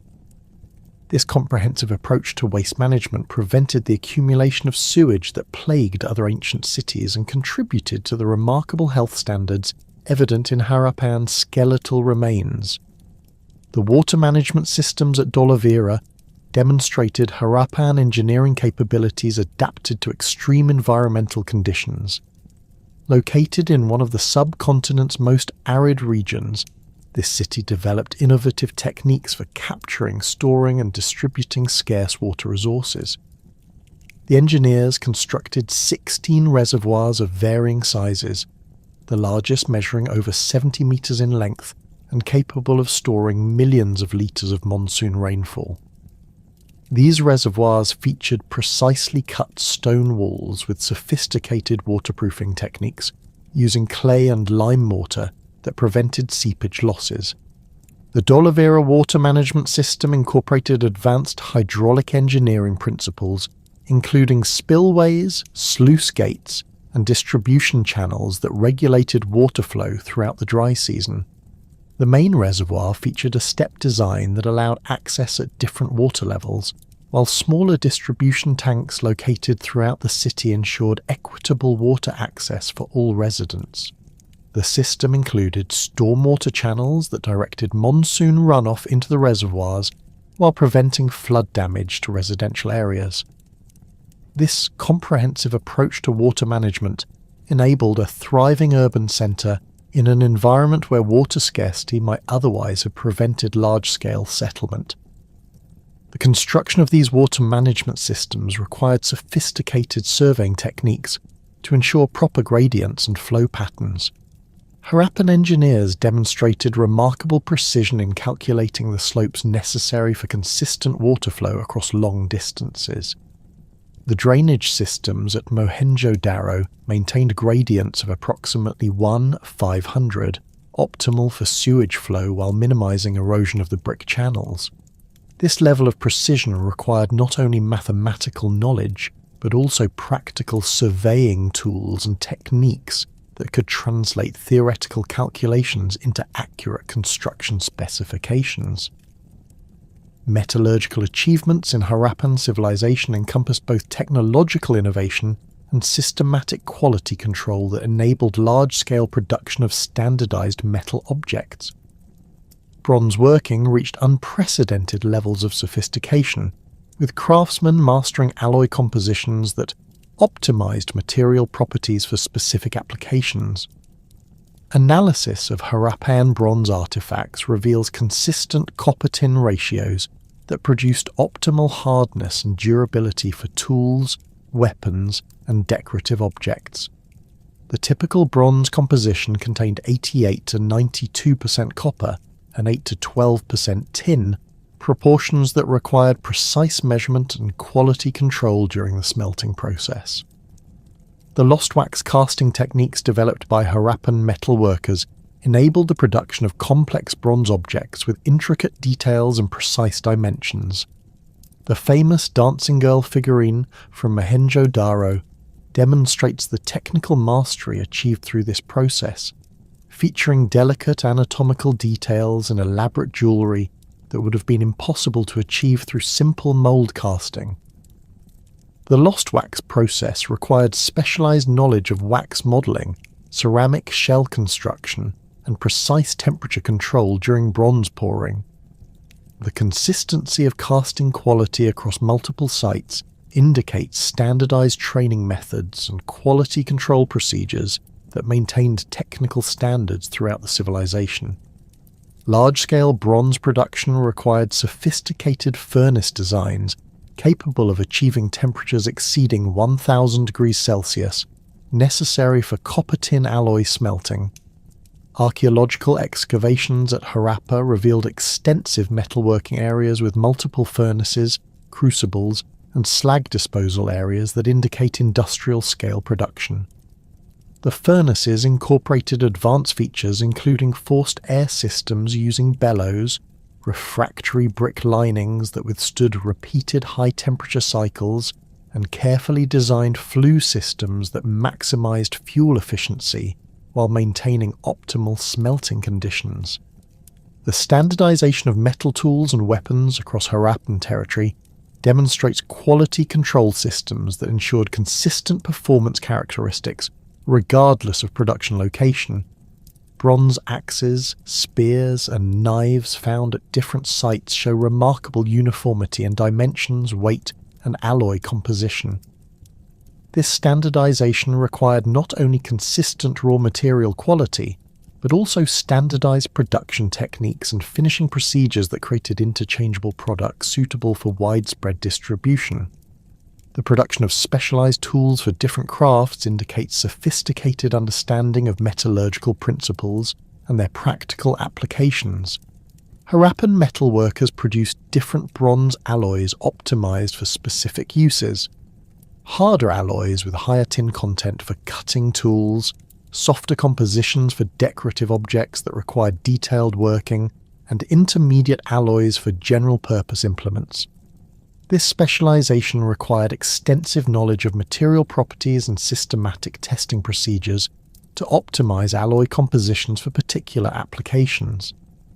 The construction techniques employed in Harappan cities incorporated innovations in materials design and execution that enabled the creation of durable urban infrastructure capable of supporting large populations for centuries.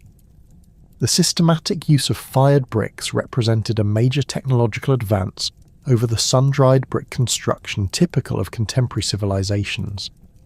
Harappan kilns achieved temperatures exceeding 900 degrees Celsius necessary for complete brick firing, producing construction materials with superior strength, durability and water resistance compared to unfired alternatives. The standardization of brick dimensions across the entire Harappan civilization required sophisticated quality control systems that operated at multiple levels of production and distribution. The standard brick ratio of 4:2, one for length, width and thickness, appeared at sites separated by hundreds of kilometers, indicating either centralized production or rigorously enforced technical specifications. This standardization enabled efficient construction techniques using interchangeable components, reduced construction costs through economies of scale, and facilitated repair and maintenance operations using readily available replacement materials. The mortar systems developed by Harappan builders incorporated advanced chemical knowledge that produced waterproof joints capable of withstanding centuries of weathering. Analysis of Harappan mortar reveals sophisticated compositions using lime, gypsum and organic additives that created strong, flexible bonds between bricks. The waterproofing techniques employed in structures like the Great Bath at Mohenjo-daro incorporated bitumen and specialized mortars that prevented water penetration through multiple layers of brick construction. Architectural innovations in Harappan construction included advanced foundation techniques that provided stable support for multi-story buildings in the challenging soil conditions of the Indus floodplain. Deep foundation systems using carefully graded stone and brick provided stable bases for major structures, while sophisticated drainage systems prevented water accumulation that could undermine structural stability. The construction techniques incorporated expansion joints and flexible connections that accommodated ground movement without structural failure, demonstrating advanced understanding of soil mechanics and structural engineering principles. The public buildings that served Harappan communities incorporated architectural features that required sophisticated planning and construction coordination. The Great Bath at Mohenjo-daro featured complex waterproofing systems, precisely fitted stone steps, and surrounding galleries that required coordination between multiple specialized construction teams. The granary complexes incorporated advanced ventilation systems with carefully designed air channels that prevented grain spoilage while protecting stored supplies from pests and moisture. Private residential construction demonstrated systematic application of advanced building techniques across all social levels. Even modest Harappan houses incorporated sophisticated drainage connections, standardized room proportions, and construction details that required skilled craftsmen and quality materials. The consistency of construction standards across different economic levels suggests either comprehensive building codes or widespread technical knowledge that ensured minimum quality standards for all urban construction. The transportation infrastructure that connected Harappan cities and facilitated long-distance commerce incorporated engineering innovations that enabled efficient movement of goods and people across challenging terrain. The dockyard at Lothal represented one of the ancient world's most sophisticated port facilities, featuring a rectangular basin measuring 214 by 37 metres, constructed with precisely fitted fired bricks. The dock incorporated a complex lock system that allowed ships to enter during high tide and remain safely harboured when water levels dropped, while spillways prevented overflow during monsoon floods. The engineering precision required for the Lothal dock construction demonstrates advanced understanding of tidal mechanics, hydraulic engineering, and marine construction techniques. The dock walls, constructed with specially shaped bricks that interlock to resist water pressure, incorporated drainage systems that prevented structural damage from hydrostatic forces.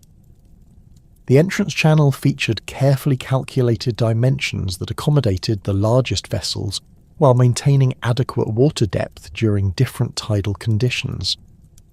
The road systems that connected Harappan settlements incorporated engineering features that facilitated efficient transportation while minimizing maintenance requirements. Archaeological evidence reveals standardized road widths and construction techniques that created durable surfaces capable of supporting heavy cart traffic. The main thoroughfares featured carefully graded surfaces with drainage systems that prevented water accumulation and erosion damage. Secondary roads incorporated standardized widths that accommodated the wheeled carts, whose axle dimensions show remarkable consistency across the civilization. The logistics of maintaining urban infrastructure across such vast territories required sophisticated organizational systems that coordinated specialized workers, raw materials, and technical knowledge. The consistency of construction standards and maintenance practices across hundreds of Harappan settlements indicates systematic training programs for craftsmen and standardized procedures for infrastructure maintenance. This coordination required not only technical expertise, but also administrative systems capable of managing complex supply chains and quality control procedures across vast distances. The communication networks that enabled coordination of this extensive infrastructure incorporated both physical and organizational innovations that facilitated information transfer across the Harappan sphere of influence. The standardized weights and measures that characterized Harappan commerce enabled efficient communication of technical specifications and quality requirements across vast distances. The uniform seal systems provided standardized identification methods that facilitated coordination between different administrative centers and production facilities. The sophisticated communication networks that enabled coordination of Harappan infrastructure found their most enigmatic expression in the undeciphered writing system that appeared on thousands of artifacts throughout the civilization. These brief inscriptions, typically consisting of 3 to 5 symbols arranged in horizontal lines, represent one of archaeology's most persistent puzzles and continue to generate intense scholarly debate nearly a century after their initial discovery. The Indus script, as it has come to be known, appears on seals, pottery, copper tablets, ivory rods, and bronze implements across the entire geographical range of Harappan civilization, suggesting a standardized communication system that operated across vast distances and diverse cultural contexts. Statistical analysis of the approximately 4,000 known Indus inscriptions reveals systematic patterns that provide insights into the script's structure and possible functions. The corpus consists of roughly 400 distinct symbols, a number that falls between the range typical of logographic systems like Egyptian hieroglyphs and syllabic scripts such as Linear B. This intermediate complexity has led scholars to propose that the Indus script combined logographic elements representing whole words or concepts with phonetic symbols representing sounds or syllables. The frequency distribution of individual symbols follows patterns consistent with natural languages, with approximately 10 symbols accounting for nearly 40% of all occurrences in the corpus. The most frequently occurring symbol, resembling a vertical stroke with horizontal lines extending from its base, appears in roughly 15% of all inscriptions, and often occupies the initial position in symbol sequences. This distribution pattern suggests it may have functioned as a determinative marker, indicating the category or type of information contained in the inscription, similar to the semantic classifiers used in Chinese writing or the determinatives in Egyptian hieroglyphs. The second most common symbol, appearing in approximately 8% of inscriptions, resembles a jar or vessel and frequently appears in final positions, possibly serving as a grammatical marker or indicating the nature of the commodity or transaction being recorded. Computational analysis using modern statistical techniques has revealed significant insights into the script's underlying structure. Researchers applying entropy calculations and n-gram analysis have demonstrated that the symbol sequences exhibit properties consistent with linguistic communication rather than random decoration or simple pictographic representation. The conditional entropy measurements, which analyze how predictable subsequent symbols are based on preceding ones, fall within ranges typical of natural languages and known writing systems. These findings strongly support the interpretation of the Indus symbols as representing a true writing system rather than merely decorative motifs or simple identification marks. The directional analysis of Indus inscriptions reveals consistent writing conventions that suggest systematic orthographic rules. Approximately 95% of inscriptions read from right to left, though some examples show boustrophedon writing where alternate lines change direction. The consistency of this directional preference across different types of objects and geographical locations indicates standardized literacy practices that were maintained throughout the civilization. The rare instances of left-to-right writing typically occur on objects where spatial constraints may have dictated alternative arrangements, suggesting that scribes possess sufficient flexibility to adapt standard conventions when necessary. Symbol positioning within inscriptions follows patterns that may reflect grammatical or syntactic structures. Certain symbols consistently appear in initial positions, others cluster in medial locations, and still others predominantly occupy final positions within sequences. This positional distribution resembles the grammatical ordering found in known writing systems where different types of words or morphemes occupy predictable positions within sentences or phrases. The mathematical analysis of these positional preferences has enabled researchers to identify potential word boundaries and grammatical categories within the undeciphered script. The contextual distribution of inscribed materials provides crucial evidence for understanding the script's functions and the extent of literacy within Harappan society. Seals represent the largest category of inscribed objects, accounting for approximately 60% of all known examples. These seals, typically measuring 3 cm square and carved from steatite, feature brief inscriptions combined with animal motifs and geometric designs. The standardized format and high production quality of these seals suggest they served official functions, possibly as identification markers for merchants, administrators, or craft guilds.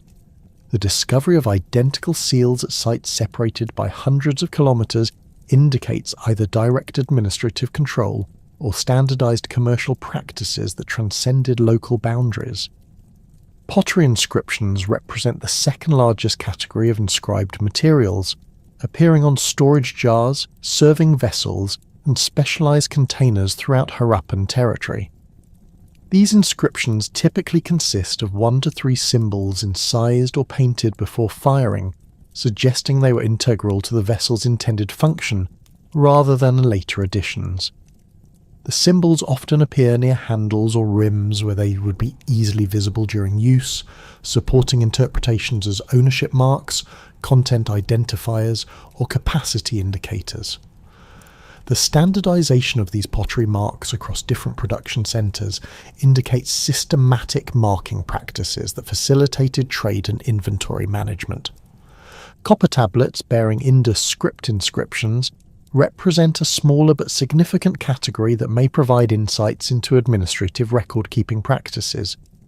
These tablets, typically rectangular and measuring 5 centimeters in length, feature carefully incised symbols that show evidence of deliberate planning and execution. The durability of copper as a writing medium suggests these tablets were intended for long-term preservation, possibly serving as permanent records of important transactions or agreements. The limited number of copper tablet inscriptions may indicate that this writing medium was reserved for particularly significant communications, or that organic writing materials, which would not survive in archaeological contexts, were more commonly used for routine record keeping. Ivory and bone objects bearing script symbols provide evidence for the script's use on organic materials that would have been available for everyday writing purposes. These inscriptions, found on rods, combs, and decorative objects, demonstrate that literacy extended beyond official administrative contexts to include personal possessions and domestic items. The technical skill required to incise symbols on these hard organic materials indicates specialized craftsmen who possessed both artistic ability and literacy skills, suggesting that writing and craft production were closely integrated within Harappan society. Metal objects, including bronze implements and silver ornaments, occasionally bear Indus script symbols, though these examples represent a small fraction of the total corpus. The technical challenges involved in inscribing symbols on metal surfaces suggest that these marked objects held special significance, possibly serving ceremonial functions or indicating high-status ownership. The quality of metalwork on inscribed objects consistently exceeds that of unmarked examples, supporting interpretations that link literacy with elite social status and specialized craft production.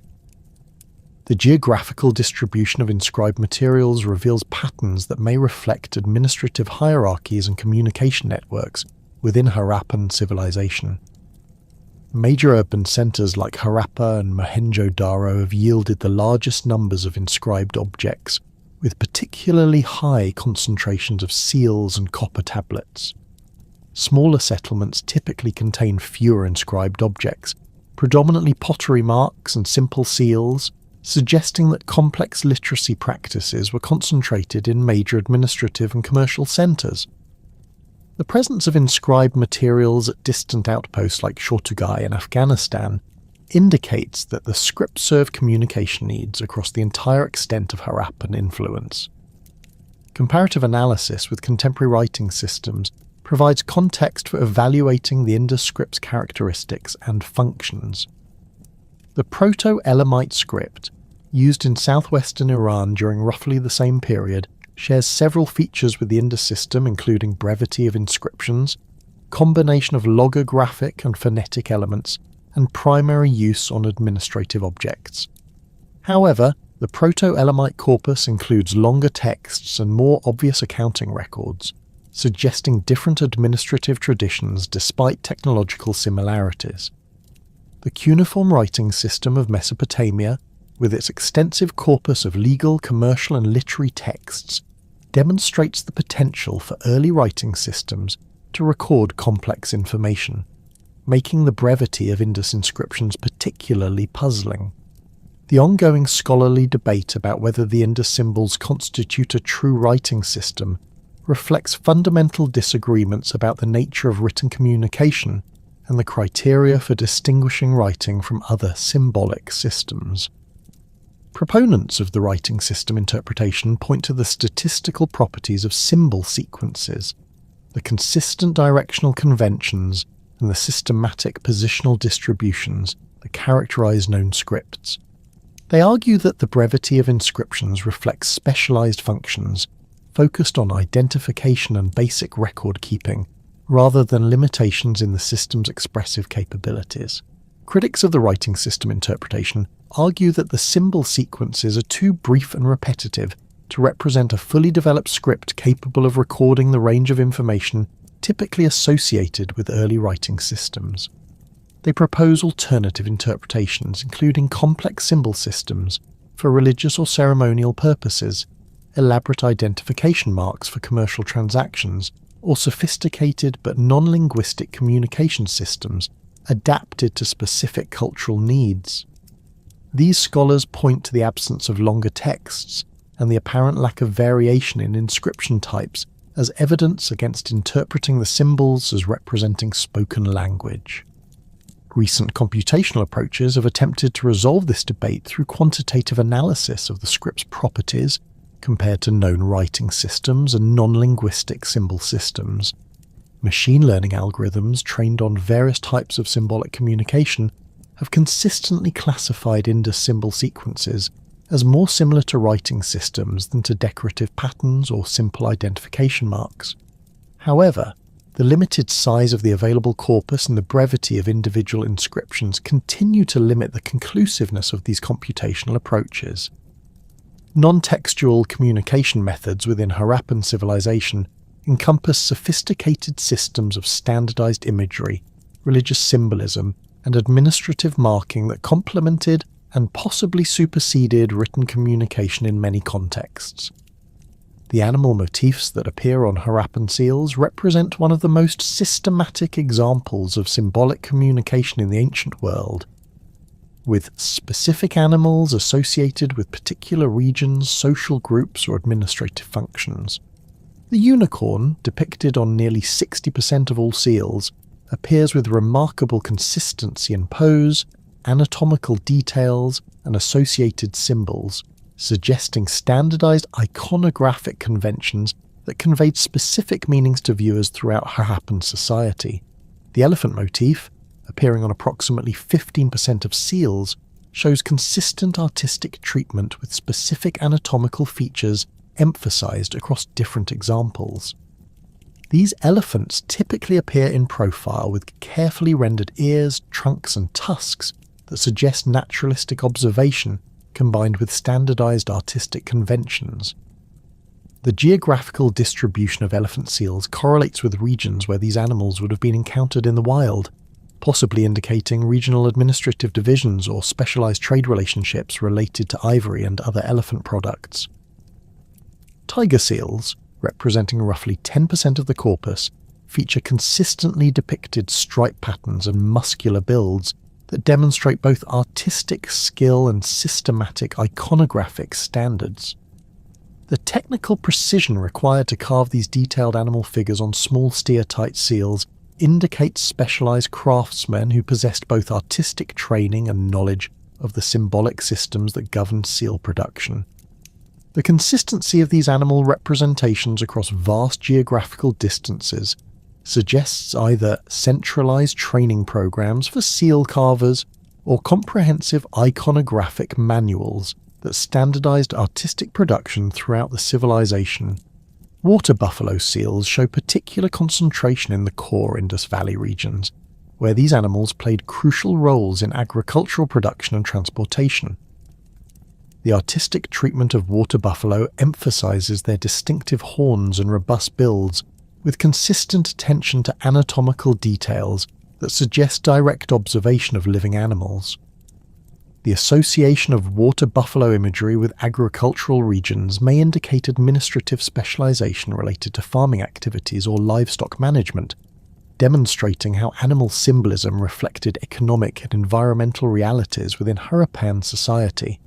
Geometric symbols accompanying animal motifs on Harappan seals represent another sophisticated communication system that operated alongside textual inscriptions.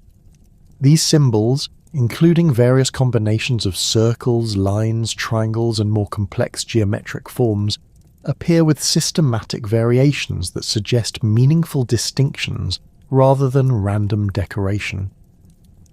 The mathematical precision of these geometric elements, combined with their consistent proportional relationships, indicates sophisticated understanding of geometric principles and systematic symbolic conventions. The standardized imagery systems extended beyond seals to encompass pottery decoration, architectural ornaments, and personal accessories that created visual communication networks throughout Harappan society.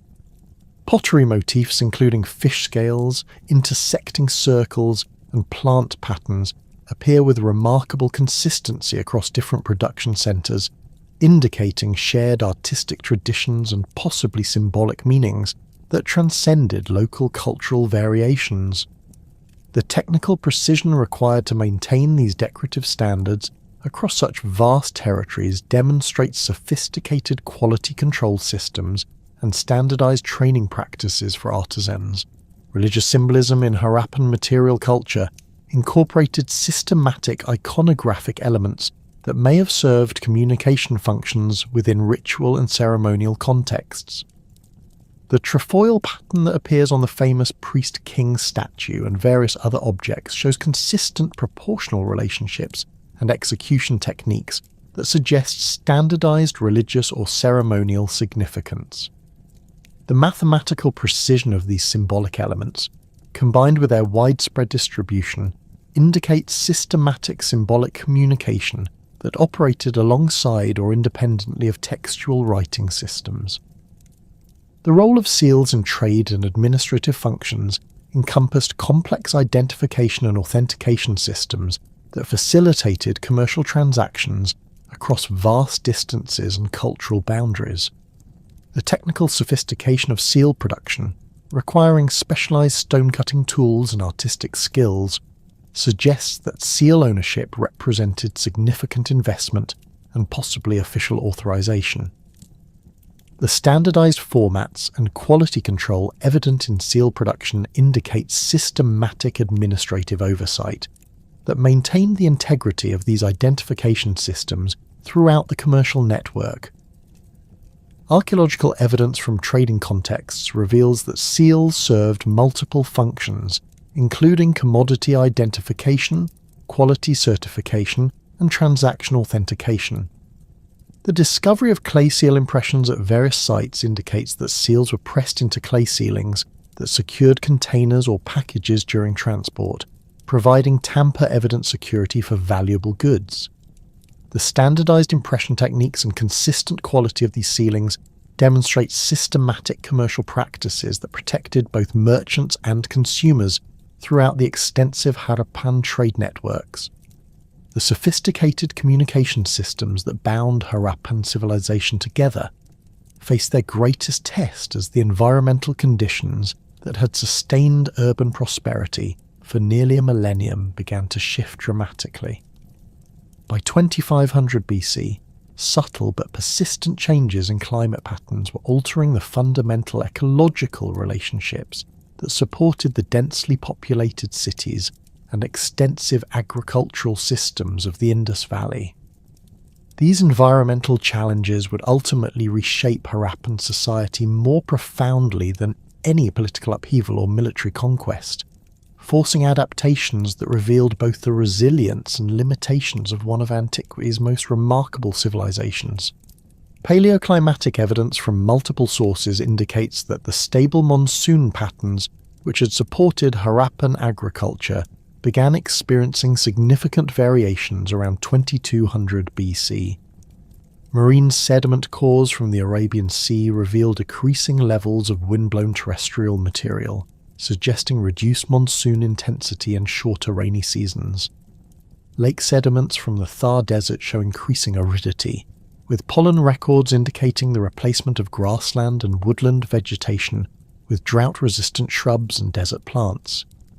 Tree ring data from the Himalayan foothills, though limited for this early period, suggests increased frequency of drought years and reduced summer precipitation across the broader South Asian region. The monsoon system that had sustained Harappan civilization operated through complex interactions between ocean temperatures, atmospheric pressure systems, and seasonal wind patterns that brought moisture-laden air from the Arabian Sea across the subcontinent. The summer monsoon typically began in June, bringing heavy rains that recharged groundwater systems, filled reservoirs, and provided the moisture necessary for kharif crops, including rice, cotton, and various legumes.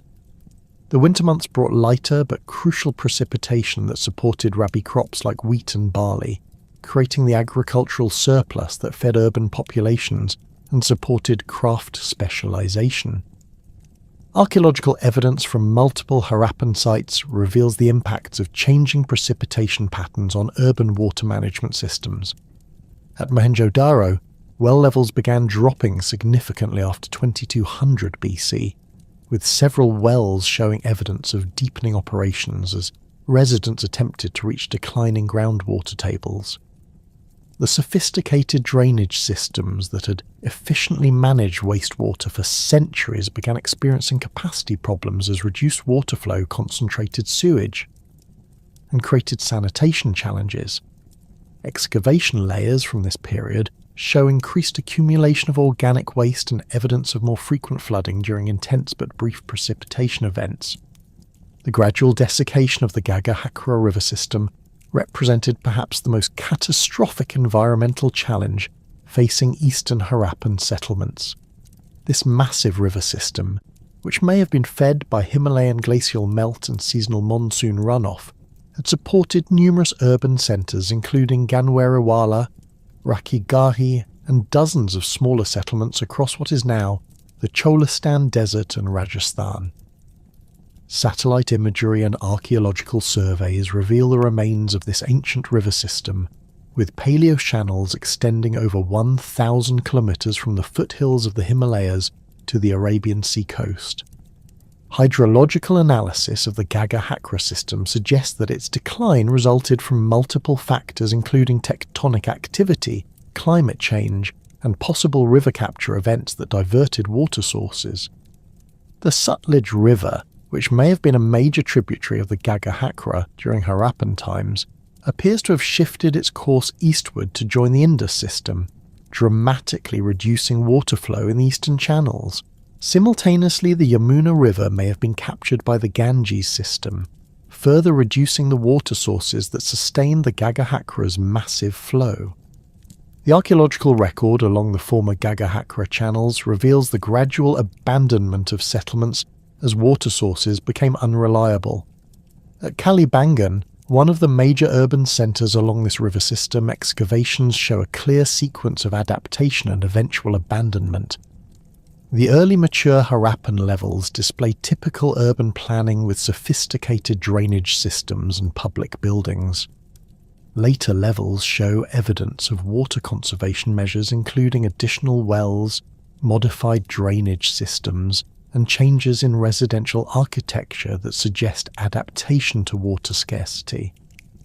The settlement pattern changes along the Gagahakra reveal how communities responded to environmental stress through strategic relocation and resource management. Many smaller settlements were abandoned entirely, with populations apparently concentrating in larger centres that could better manage scarce water resources through collective action.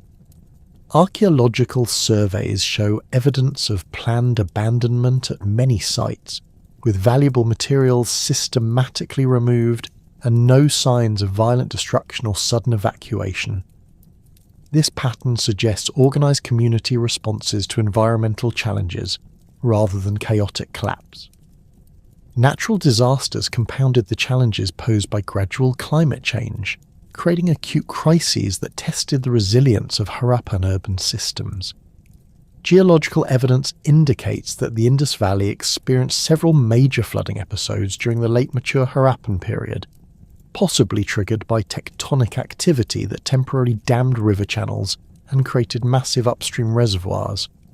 When these natural dams failed, the resulting floods would have been catastrophic, inundating cities and agricultural areas with unprecedented water volumes, carrying massive sediment loads. At Mohenjo-daro, archaeological evidence reveals multiple flooding episodes that progressively damaged urban infrastructure and forced major reconstruction efforts. The lowest excavated levels show normal Harappan urban planning with well-maintained streets, drainage systems, and residential areas.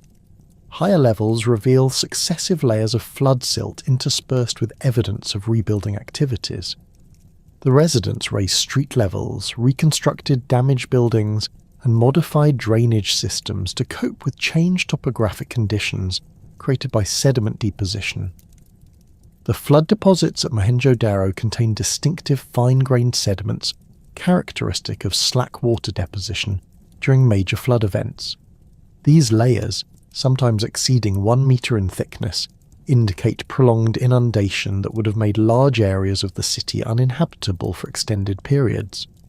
The discovery of human and animal skeletons in some flood deposits suggests that at least some flooding events occurred with sufficient speed to trap residents and livestock, though the limited number of casualties indicates that most floods may have been preceded by warning signs that allowed evacuation. Seismic activity represented another significant natural hazard that affected Harappan urban centres throughout their history. The Indus Valley lies within a seismically active region where the Indian subcontinent continues to collide with the Eurasian plate, generating earthquakes that can cause severe damage to brick and masonry construction. Archaeological evidence from multiple sites reveals damage patterns consistent with seismic activity, including collapsed walls, tilted foundations, and structural repairs that suggest earthquake damage and subsequent reconstruction efforts. At Dholavira, excavations have revealed evidence of major structural damage that appears consistent with earthquake effects. Several of the massive stone walls that form the city's water management system show evidence of sudden failure and subsequent repair using different construction techniques. The sophisticated reservoirs that were crucial to the city's survival in its arid environment show evidence of damage and modification that may reflect both seismic damage and adaptive responses to changing water availability. The responses of Harappan communities to environmental stress demonstrated remarkable adaptability and innovative problem-solving that enabled many settlements to survive for centuries despite increasingly challenging conditions. Water management systems underwent continuous modification and improvement as communities adapted to changing hydrological conditions. At Dholavira, the original water management system was progressively expanded and modified, with new reservoirs added and existing systems modified to capture and store increasingly scarce precipitation. Agricultural adaptation represented another crucial response to environmental change, with evidence suggesting that Harappan farmers modified their crop selection and farming practices to cope with changing precipitation patterns and soil conditions.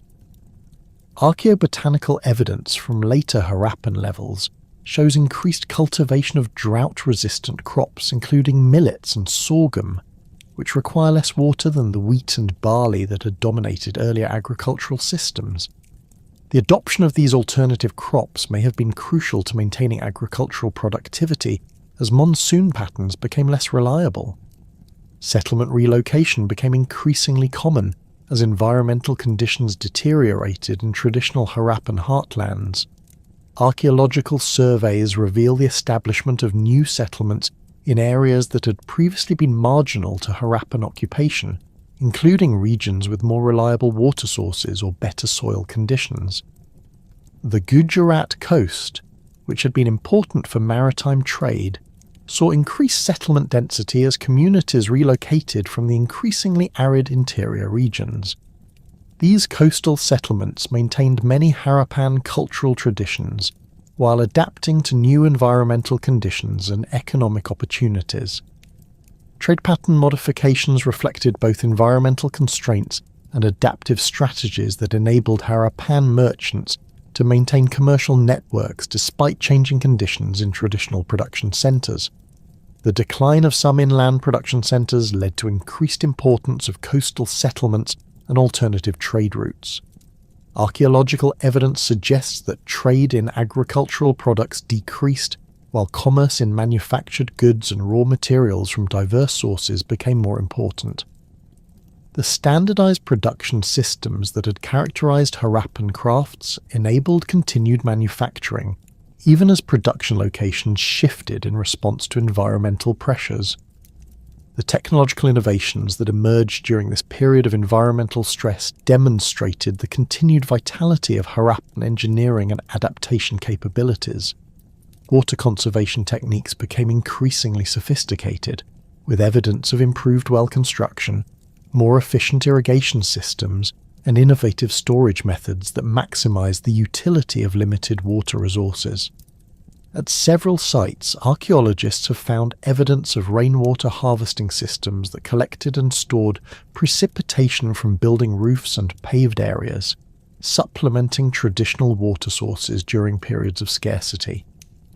Agricultural technology also advanced in response to environmental challenges, with evidence of improved ploughing techniques, crop rotation systems, and soil management practices that maintain productivity despite deteriorating conditions. The development of more efficient irrigation systems enabled cultivation of previously marginal lands, while improved storage techniques reduced post-harvest losses that became increasingly critical as agricultural surpluses diminished. These technological adaptations enabled many communities to maintain viable agricultural systems even as environmental conditions became more challenging. Urban planning adaptations reflected the need to modify traditional Harappan city layouts to cope with changed environmental conditions.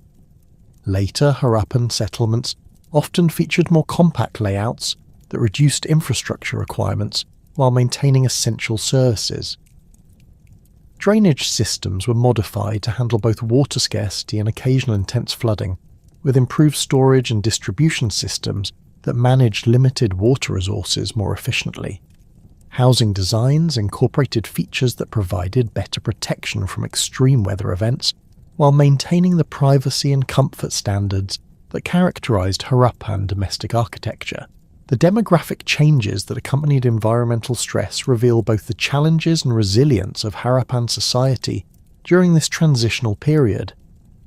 Population concentrations shifted from the traditional urban centres toward regions with more favourable environmental conditions, but this redistribution occurred gradually over several centuries rather than through sudden abandonment or collapse. Archaeological evidence suggests that many communities maintained their cultural identity and technological capabilities even as they adapted to new locations and environmental conditions. Regional variations in environmental impact and adaptive responses created a complex pattern of continuity and change across Harappan territory. Some areas, particularly along reliable river systems and coastal regions, maintained relatively stable conditions and continued to support urban centres with traditional Harappan characteristics. Other regions experienced more severe environmental stress that required fundamental changes in settlement patterns and economic organisation. This regional diversity in environmental conditions and adaptive responses contributed to the gradual transformation of Harappan civilization rather than uniform decline or collapse. The evidence for continued cultural transmission and technological development during this period of environmental stress demonstrates the fundamental resilience of Harappan society and its capacity for adaptive innovation. Despite the challenges posed by climate change, natural disasters, and resource scarcity, many communities maintained sophisticated urban systems, advanced technologies, and extensive trade networks that preserved essential elements of Harappan civilization while adapting to new environmental realities. This adaptive capacity would prove crucial to the civilization's ability to influence subsequent cultural developments in South Asia even as traditional urban centres declined and transformed. The adaptive capacity that had enabled Harappan communities to weather environmental challenges for centuries ultimately proved insufficient to prevent the fundamental transformation that began around 1900 BC. Archaeological evidence from across the Indus Valley reveals a gradual but unmistakable shift from the sophisticated urban centres that had defined mature Harappan civilization to smaller, less complex settlements that retained some traditional elements while incorporating significant innovations. This transformation did not occur uniformly across the vast Harappan territory, creating a complex mosaic of continuity and change that challenges simple narratives of civilizational collapse. At Harappa itself, the archaeological sequence reveals the clearest evidence for urban decline during the late Harappan period. The uppermost levels of excavation show dramatic changes in settlement organisation, with the carefully planned street grids of the mature period giving way to more haphazard construction patterns. Houses built during this phase often reused bricks from earlier structures, indicating either resource scarcity or the breakdown of centralized building material production.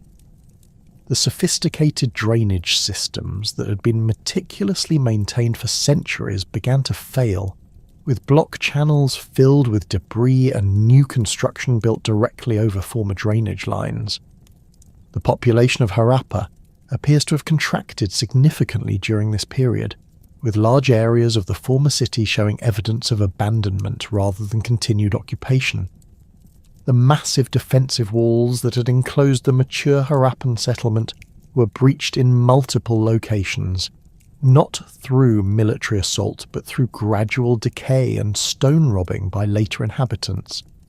Archaeological deposits from this period contain significantly fewer standardized artifacts, suggesting the breakdown of the quality control systems that had maintained consistent production standards across the civilization. However, the transformation at Harappa was not simply one of decline and abandonment. The late Harappan levels contain evidence of new cultural elements that had not appeared in earlier periods, including different pottery styles, modified burial practices, and architectural innovations that suggest cultural contact with populations from outside the traditional Harappan sphere. These new elements were integrated with surviving Harappan traditions, creating hybrid cultural forms that maintained some continuity with the past while adapting to changed circumstances. Mohenjo-daro experienced a somewhat different trajectory of transformation, with evidence suggesting more rapid abandonment of the major urban centre, combined with continued occupation of peripheral areas. The Great Bath, which had served as a focal point for community activities throughout the mature period, shows evidence of neglect and eventual abandonment, with the sophisticated water management systems that had maintained the facility falling into disrepair. The surrounding residential areas reveal a pattern of gradual depopulation, with houses abandoned in sequence rather than through sudden evacuation. The final occupation levels at Mohenjo-daro contain artifacts that represent a significant departure from traditional Harappan material culture. Pottery from these levels shows cruder manufacturing techniques, with hand-formed vessels replacing the precisely wheel-thrown ceramics that had characterized earlier periods. The standardized brick construction that had defined Harappan architecture was replaced by more expedient building techniques using whatever materials were readily available, including stones robbed from earlier structures and mud brick construction that required less technical expertise. Archaeological evidence from the Mohenjo-daro area suggests that the abandonment of the major urban centre was accompanied by the establishment of smaller settlements in the surrounding region. These new communities maintained some Harappan cultural elements while developing distinct local characteristics that reflected adaptation to changed environmental and social conditions. The pottery from these settlements combines traditional Harappan forms with new shapes and decorative techniques that suggest cultural innovation rather than simple decline. The transformation patterns varied significantly across different regions of the former Harappan territory, creating a complex geographical mosaic of cultural change. In Gujarat, the major urban centres like Dholavira and Lothal experienced gradual decline, but many smaller settlements continued to flourish and even expanded during the late Harappan period. These communities maintained sophisticated water management systems and continued to engage in long-distance trade, though the scale and standardization of these activities decreased compared to the mature Harappan period. The coastal settlements of Gujarat show particular resilience during this transitional period, with communities adapting their economic focus toward marine resources and coastal trade networks. Archaeological excavations at sites like Rangpur and Rojdi reveal continued occupation through the late Harappan period, with material culture that combines traditional elements with new innovations. These communities developed new pottery styles that incorporated both Harappan traditions and external influences, creating distinctive regional variants that maintained cultural continuity while adapting to changing conditions. The Punjab region, which had been central to mature Harappan civilization, experienced more dramatic transformation during the late Harappan period. Many of the major urban centres were abandoned or significantly reduced in size, while new settlements appeared in locations that had not been important during the mature period. These new communities often featured different settlement organisation patterns, with less emphasis on rigid urban planning and more flexible arrangements that could adapt to local conditions and resource availability. Archaeological surveys in the Punjab region have identified numerous late Harappan sites that show evidence of cultural continuity combined with significant innovation.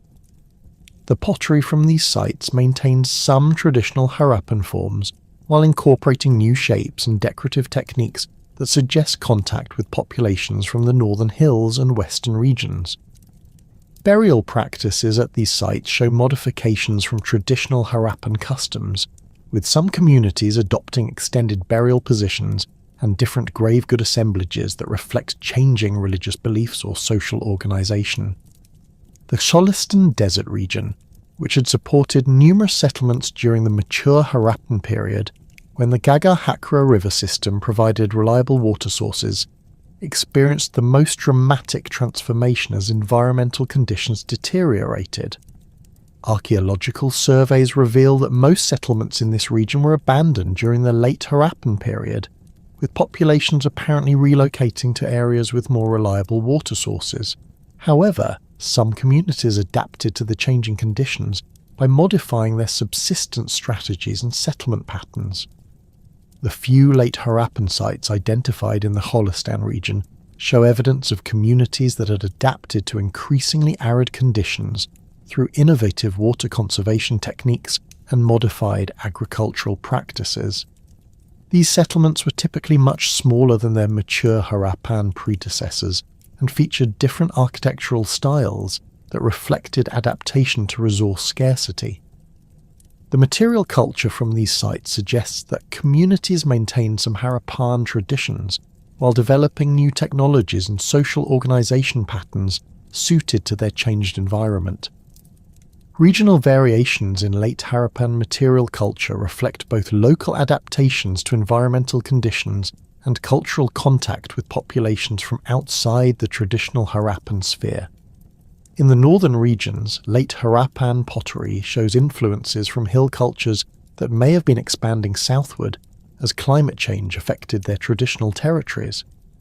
These influences appear in the form of new vessel shapes, decorative techniques, and manufacturing methods that were integrated with surviving Harappan traditions. The western regions of the former Harappan territory show evidence of cultural contact with populations from Balochistan and the Iranian plateau, with late Harappan sites containing artifacts that reflect these external connections.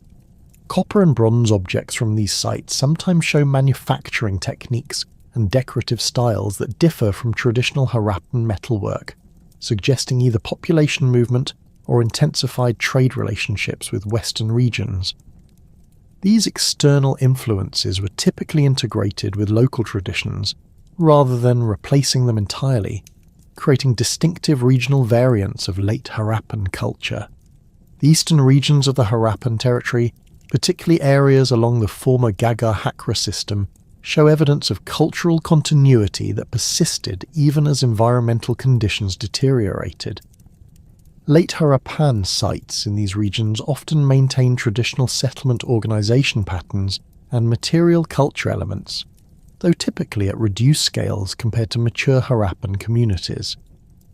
These sites suggest that some populations were able to maintain essential elements of Harappan civilization even as the larger urban system collapsed. Theories explaining the decline and transformation of Harappan civilization have evolved significantly as archaeological evidence has accumulated and analytical techniques have improved. Early interpretations focused on catastrophic explanations, including foreign invasion, natural disasters, or sudden environmental collapse. These theories were influenced by the discovery of skeletal remains at Mohenjo-daro that were initially interpreted as evidence of violent destruction, though subsequent analysis has shown that these remains likely represent natural deaths rather than massacre victims. The invasion hypothesis, popularized by early archaeologists who sought to correlate Harappan decline with the arrival of Indo-European speakers in South Asia, proposed that nomadic peoples from Central Asia conquered and destroyed Harappan cities. This theory was supported by the apparent absence of defensive preparations at Harappan sites and the lack of obvious continuity between Harappan and later South Asian cultures.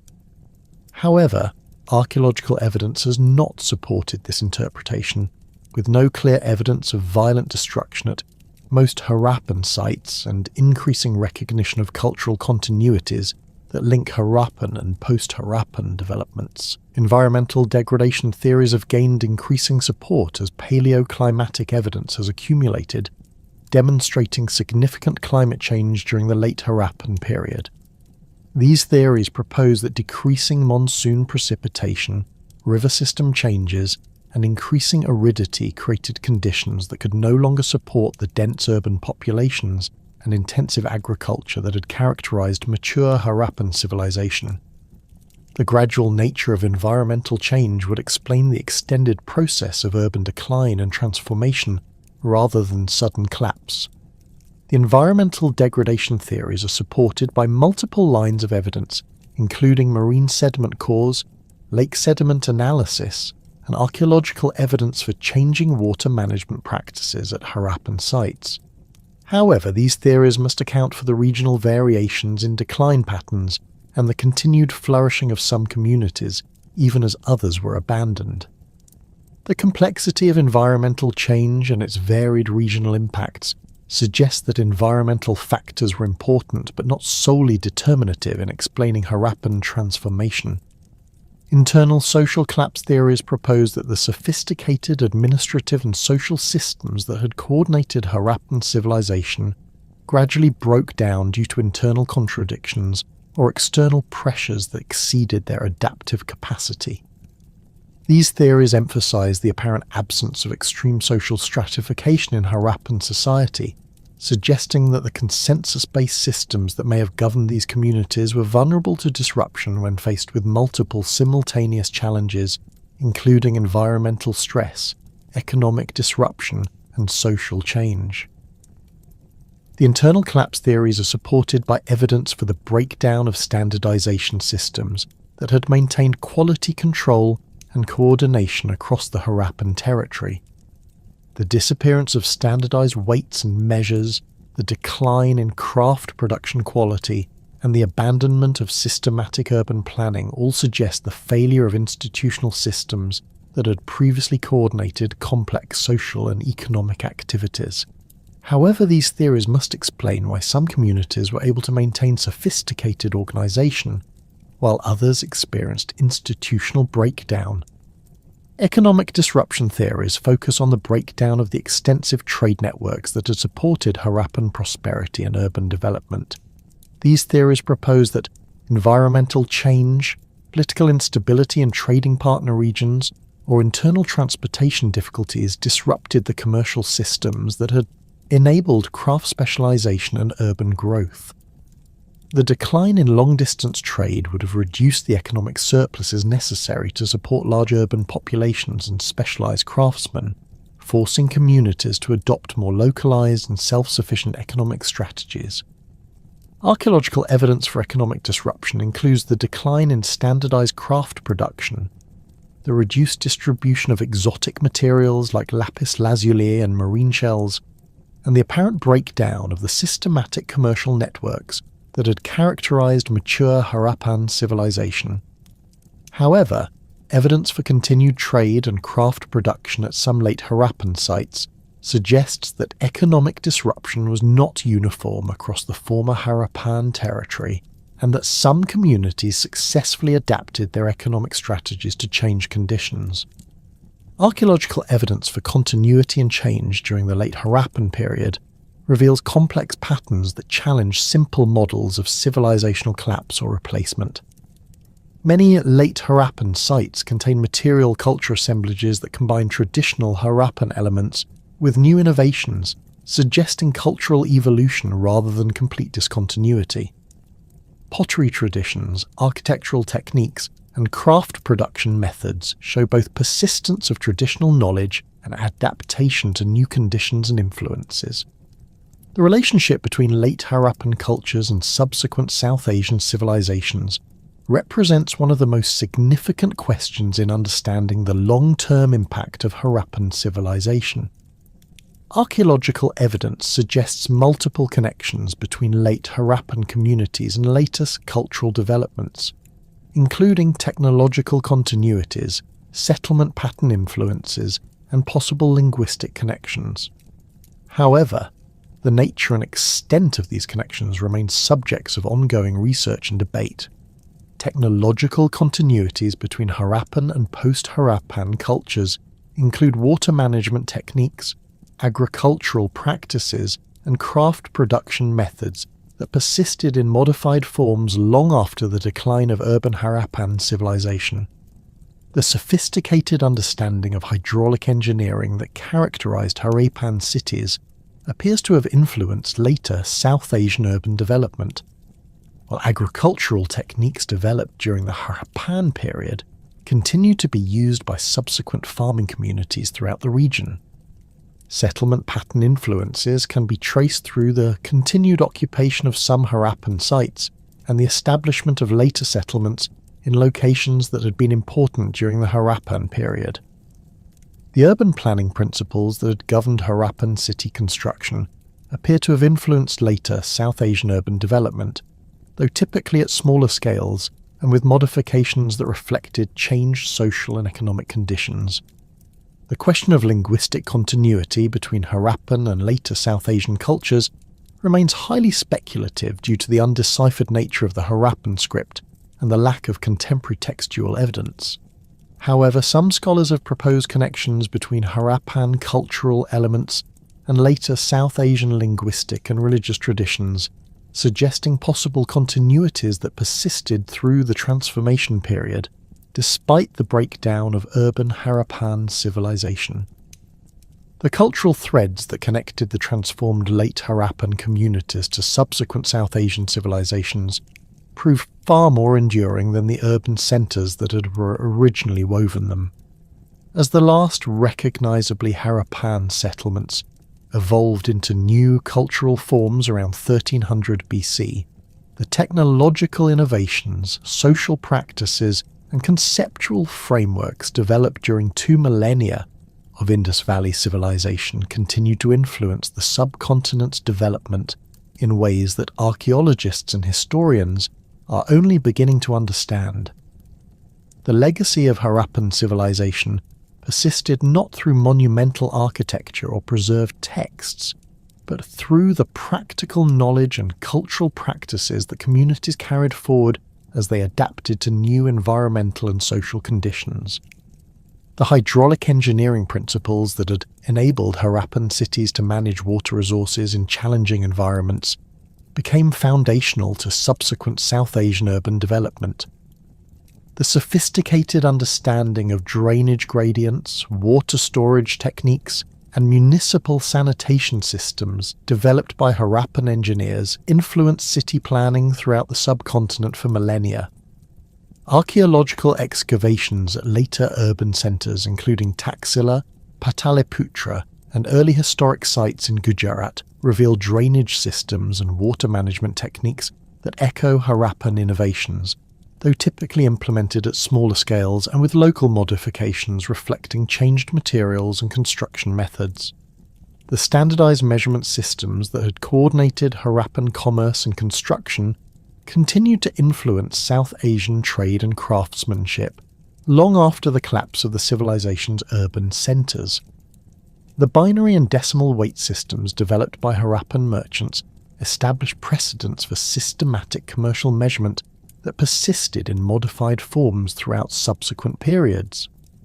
Archaeological analysis of weights from later South Asian sites reveals proportional relationships and mathematical principles that suggest continuity with Harappan measurement traditions, though adapted to new materials and commercial contexts. Urban planning concepts pioneered by Harappan engineers influenced settlement organization patterns across South Asia for centuries after the civilization's transformation. The grid-pattern street layouts that characterized major Harappan cities established precedents for systematic urban organisation that appeared in later South Asian urban centres. The integration of residential, commercial and public areas within planned urban frameworks, combined with sophisticated infrastructure systems, provided models for city development that influenced subsequent urban planning traditions throughout the region. Craft production techniques developed by Harappan artisans contributed to technological traditions that persisted and evolved throughout South Asian history. The precision drilling methods used to create Harappan stone beads influenced jewellery-making traditions that continued for millennia, with technical knowledge passed down through artisan communities that maintained specialised skills across generations. Bronze-working techniques, including lost wax casting methods and alloy composition knowledge, provided foundations for metallurgical traditions that supported later South Asian technological development. The cotton cultivation and textile production innovations that had made Harappan communities among the world's first large-scale cotton processors established agricultural and manufacturing traditions that became central to South Asian economic development. Archaeological evidence suggests that cotton growing techniques developed during the Harappan period continued to be used by farming communities throughout the northwestern subcontinent, while textile production methods influenced craft traditions that eventually made South Asian cotton textiles globally significant commodities. Agricultural practices developed by Harappan farmers, including crop rotation systems, irrigation techniques, and soil management methods, provided foundations for farming traditions that sustained South Asian populations through subsequent millennia. The integration of multiple crop types, including wheat, barley, legumes, and cotton, within systematic agricultural systems established precedents for diversified farming that enhanced food security and supported population growth in later periods. Water buffalo domestication and management techniques developed during the Harappan period continued to be central to South Asian agriculture, with these animals remaining crucial to farming systems throughout the region. Religious and ritual practices that characterized Harappan civilization may have influenced the development of later South Asian religious traditions, though establishing direct connections remains challenging due to the absence of decipherable textual evidence. The emphasis on ritual bathing evident in Harappan archaeological sites appears to have contributed to purification practices that became central to later South Asian religious systems. Fire altars and offering practices documented at Harappan sites suggest ritual traditions that may have influenced the development of fire worship and sacrifice practices that characterized later Vedic religion. The apparent reverence for fertility symbolism and mother goddess figures evident in Harappan material culture may have contributed to goddess worship traditions that remained prominent throughout South Asian religious development. Terracotta figurines and artistic motifs from Harappan sites suggest religious concepts focused on agricultural fertility and feminine divine power that persisted in various forms through subsequent cultural periods. The integration of animal symbolism in Harappan religious iconography may have influenced the development of animal worship and symbolic traditions that became important elements of later South Asian religious systems. Urban sanitation concepts pioneered by Harappan engineers influenced public health practices and municipal organisation throughout subsequent South Asian history. The systematic approach to waste management and water supply that characterised Harappan cities established precedents for urban hygiene that influenced later city planning and public health measures. The integration of private household sanitation with municipal infrastructure systems provided models for urban organisation that addressed public health concerns while maintaining individual privacy and comfort. The gradual transformation of Harappan civilization into new cultural forms created regional traditions that influenced subsequent historical developments across South Asia. In Gujarat, late Harappan communities maintained maritime trade connections and craft production traditions that contributed to the region's continued importance as a commercial centre. The technological knowledge and commercial practices developed during the Harappan period provided foundations for later Gujarati merchant communities that became prominent in Indian Ocean trade networks. Punjab region communities that had adapted Harappan agricultural and craft traditions contributed to the development of farming and manufacturing practices that supported later historical civilizations, including the Mauryan and Gupta empires. The understanding of irrigation techniques, crop management, and animal husbandry developed during the Harappan period provided essential knowledge for communities that eventually became integrated into larger political systems while maintaining distinctive local traditions.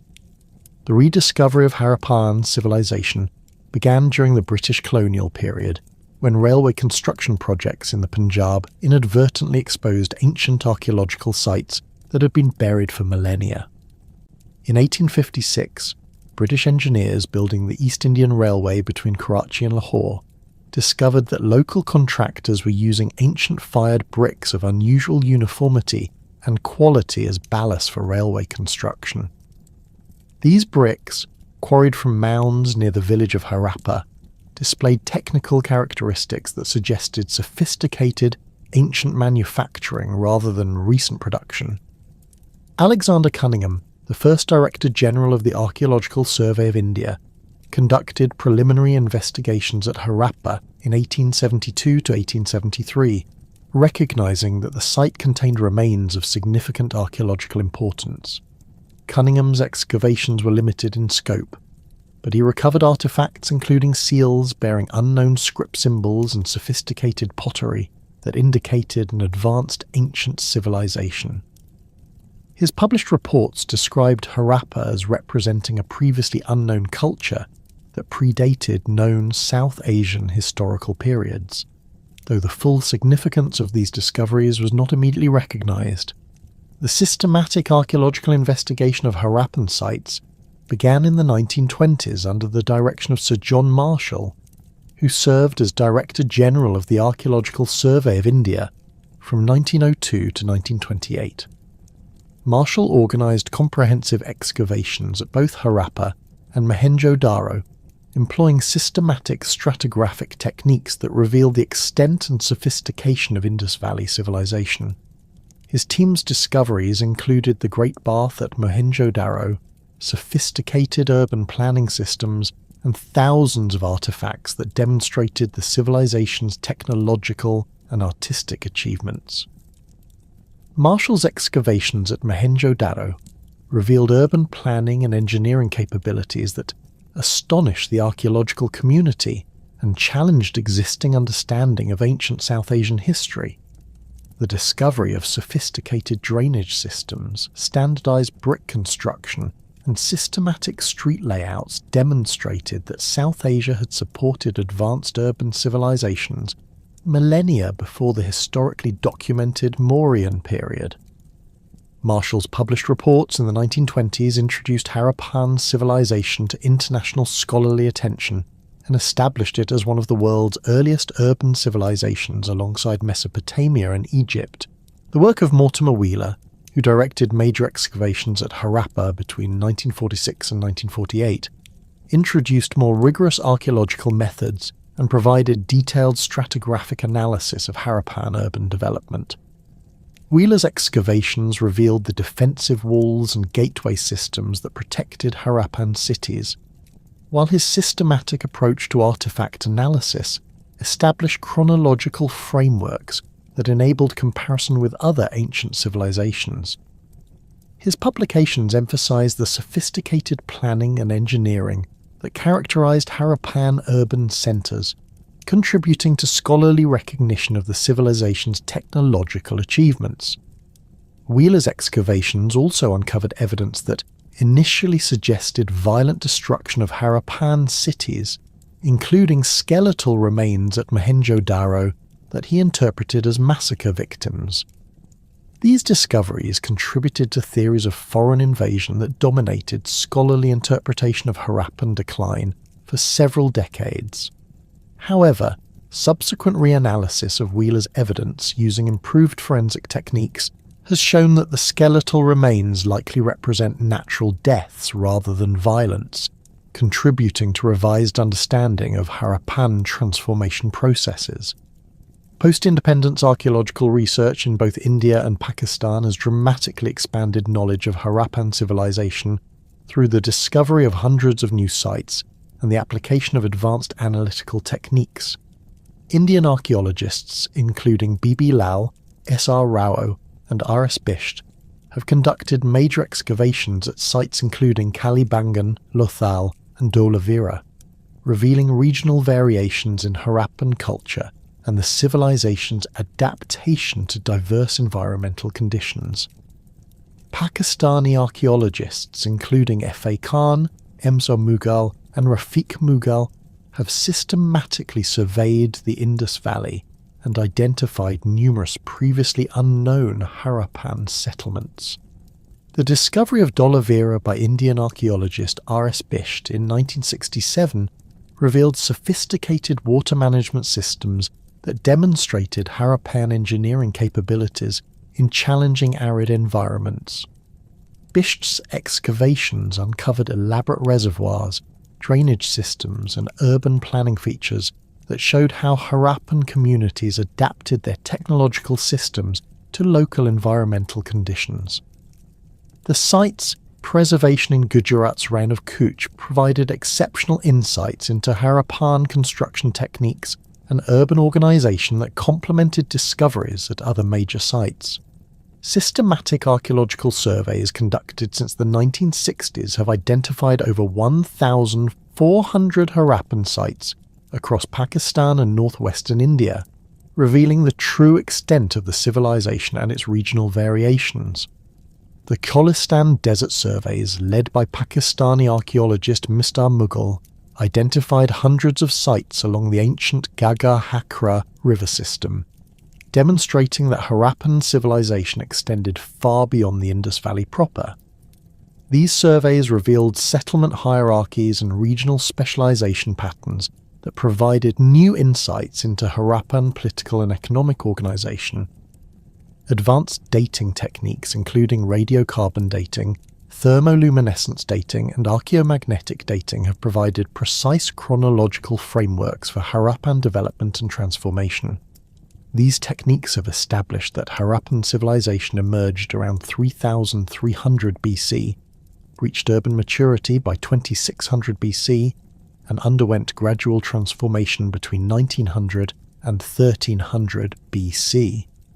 The refined chronology has enabled more sophisticated analysis of cultural change processes and comparison with contemporary civilizations in other regions.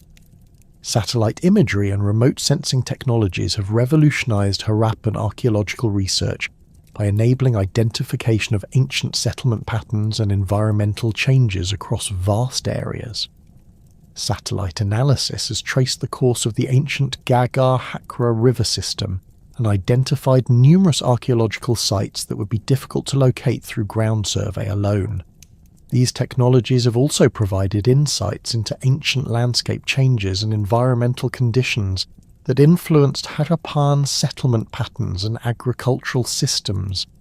Ground-penetrating radar and magnetometry surveys at major Harappan sites have revealed subsurface features without destructive excavation, enabling more comprehensive understanding of urban layouts and construction techniques.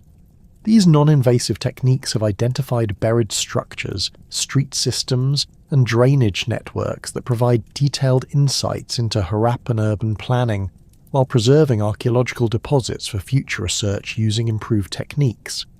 DNA analysis of skeletal remains from Harappan sites has provided insights into population genetics and possible migration patterns, though the limited preservation of organic materials in South Asian archaeological contexts constrains the application of these techniques.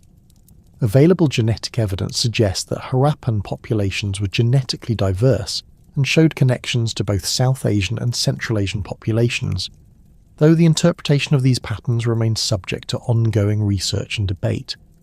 Climate reconstruction techniques including paleoclimatology, sediment analysis, and pollen studies have provided detailed understanding of environmental conditions during Harappan periods and their role in cultural change.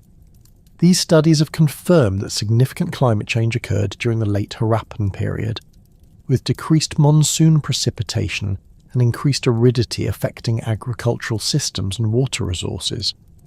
The environmental data has supported theories linking Harappan transformation to climate change, while revealing the complex regional variations in environmental impact.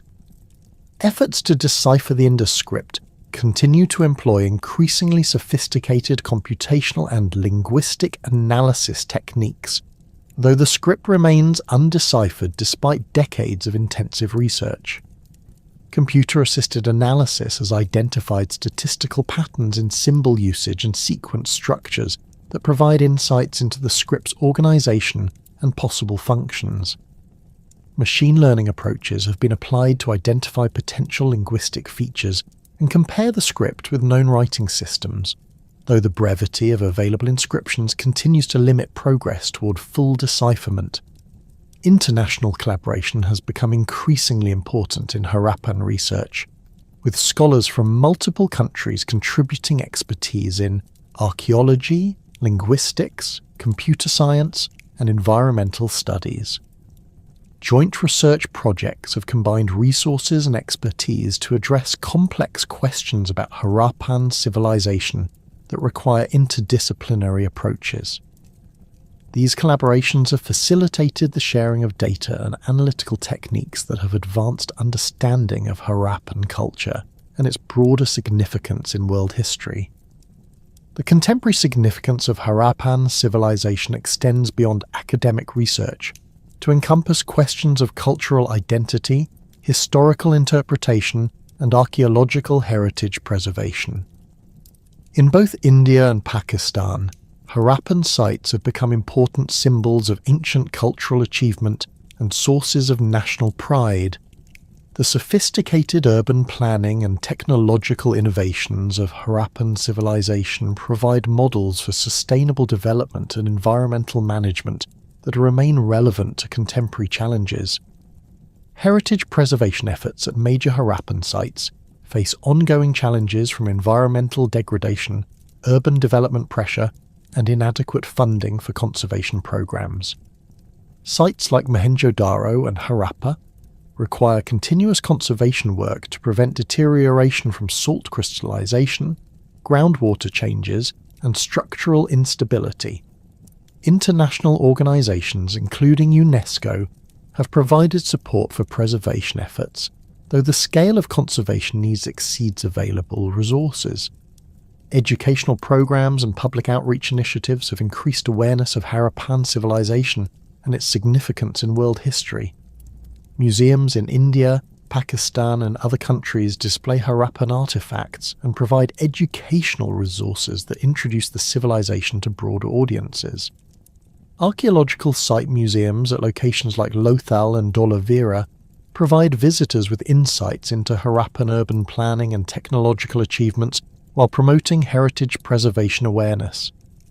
The ongoing research into Harappan civilization continues to reveal new insights into one of humanity's earliest urban societies and its contributions to South Asian cultural development. As archaeological techniques advance and new sites are discovered, our understanding of Harappan achievements in urban planning, technology, and social organization continues to evolve. The civilization's emphasis on systematic planning, quality control, and environmental adaptation provides lessons that remain relevant to contemporary challenges in sustainable development and urban management. The legacy of Harappan civilization thus extends from its immediate influence on subsequent South Asian cultures to its contemporary significance as an example of early urban innovation and environmental adaptation. The rediscovery and ongoing study of this remarkable civilization continues to enrich our understanding of human cultural development and the enduring impact of technological and social innovations developed over 4 millennia ago. The Indus Valley Civilization stands as testament to human ingenuity and adaptability, demonstrating how sophisticated societies can emerge, flourish, and transform while leaving lasting influences that persist across millennia of cultural change.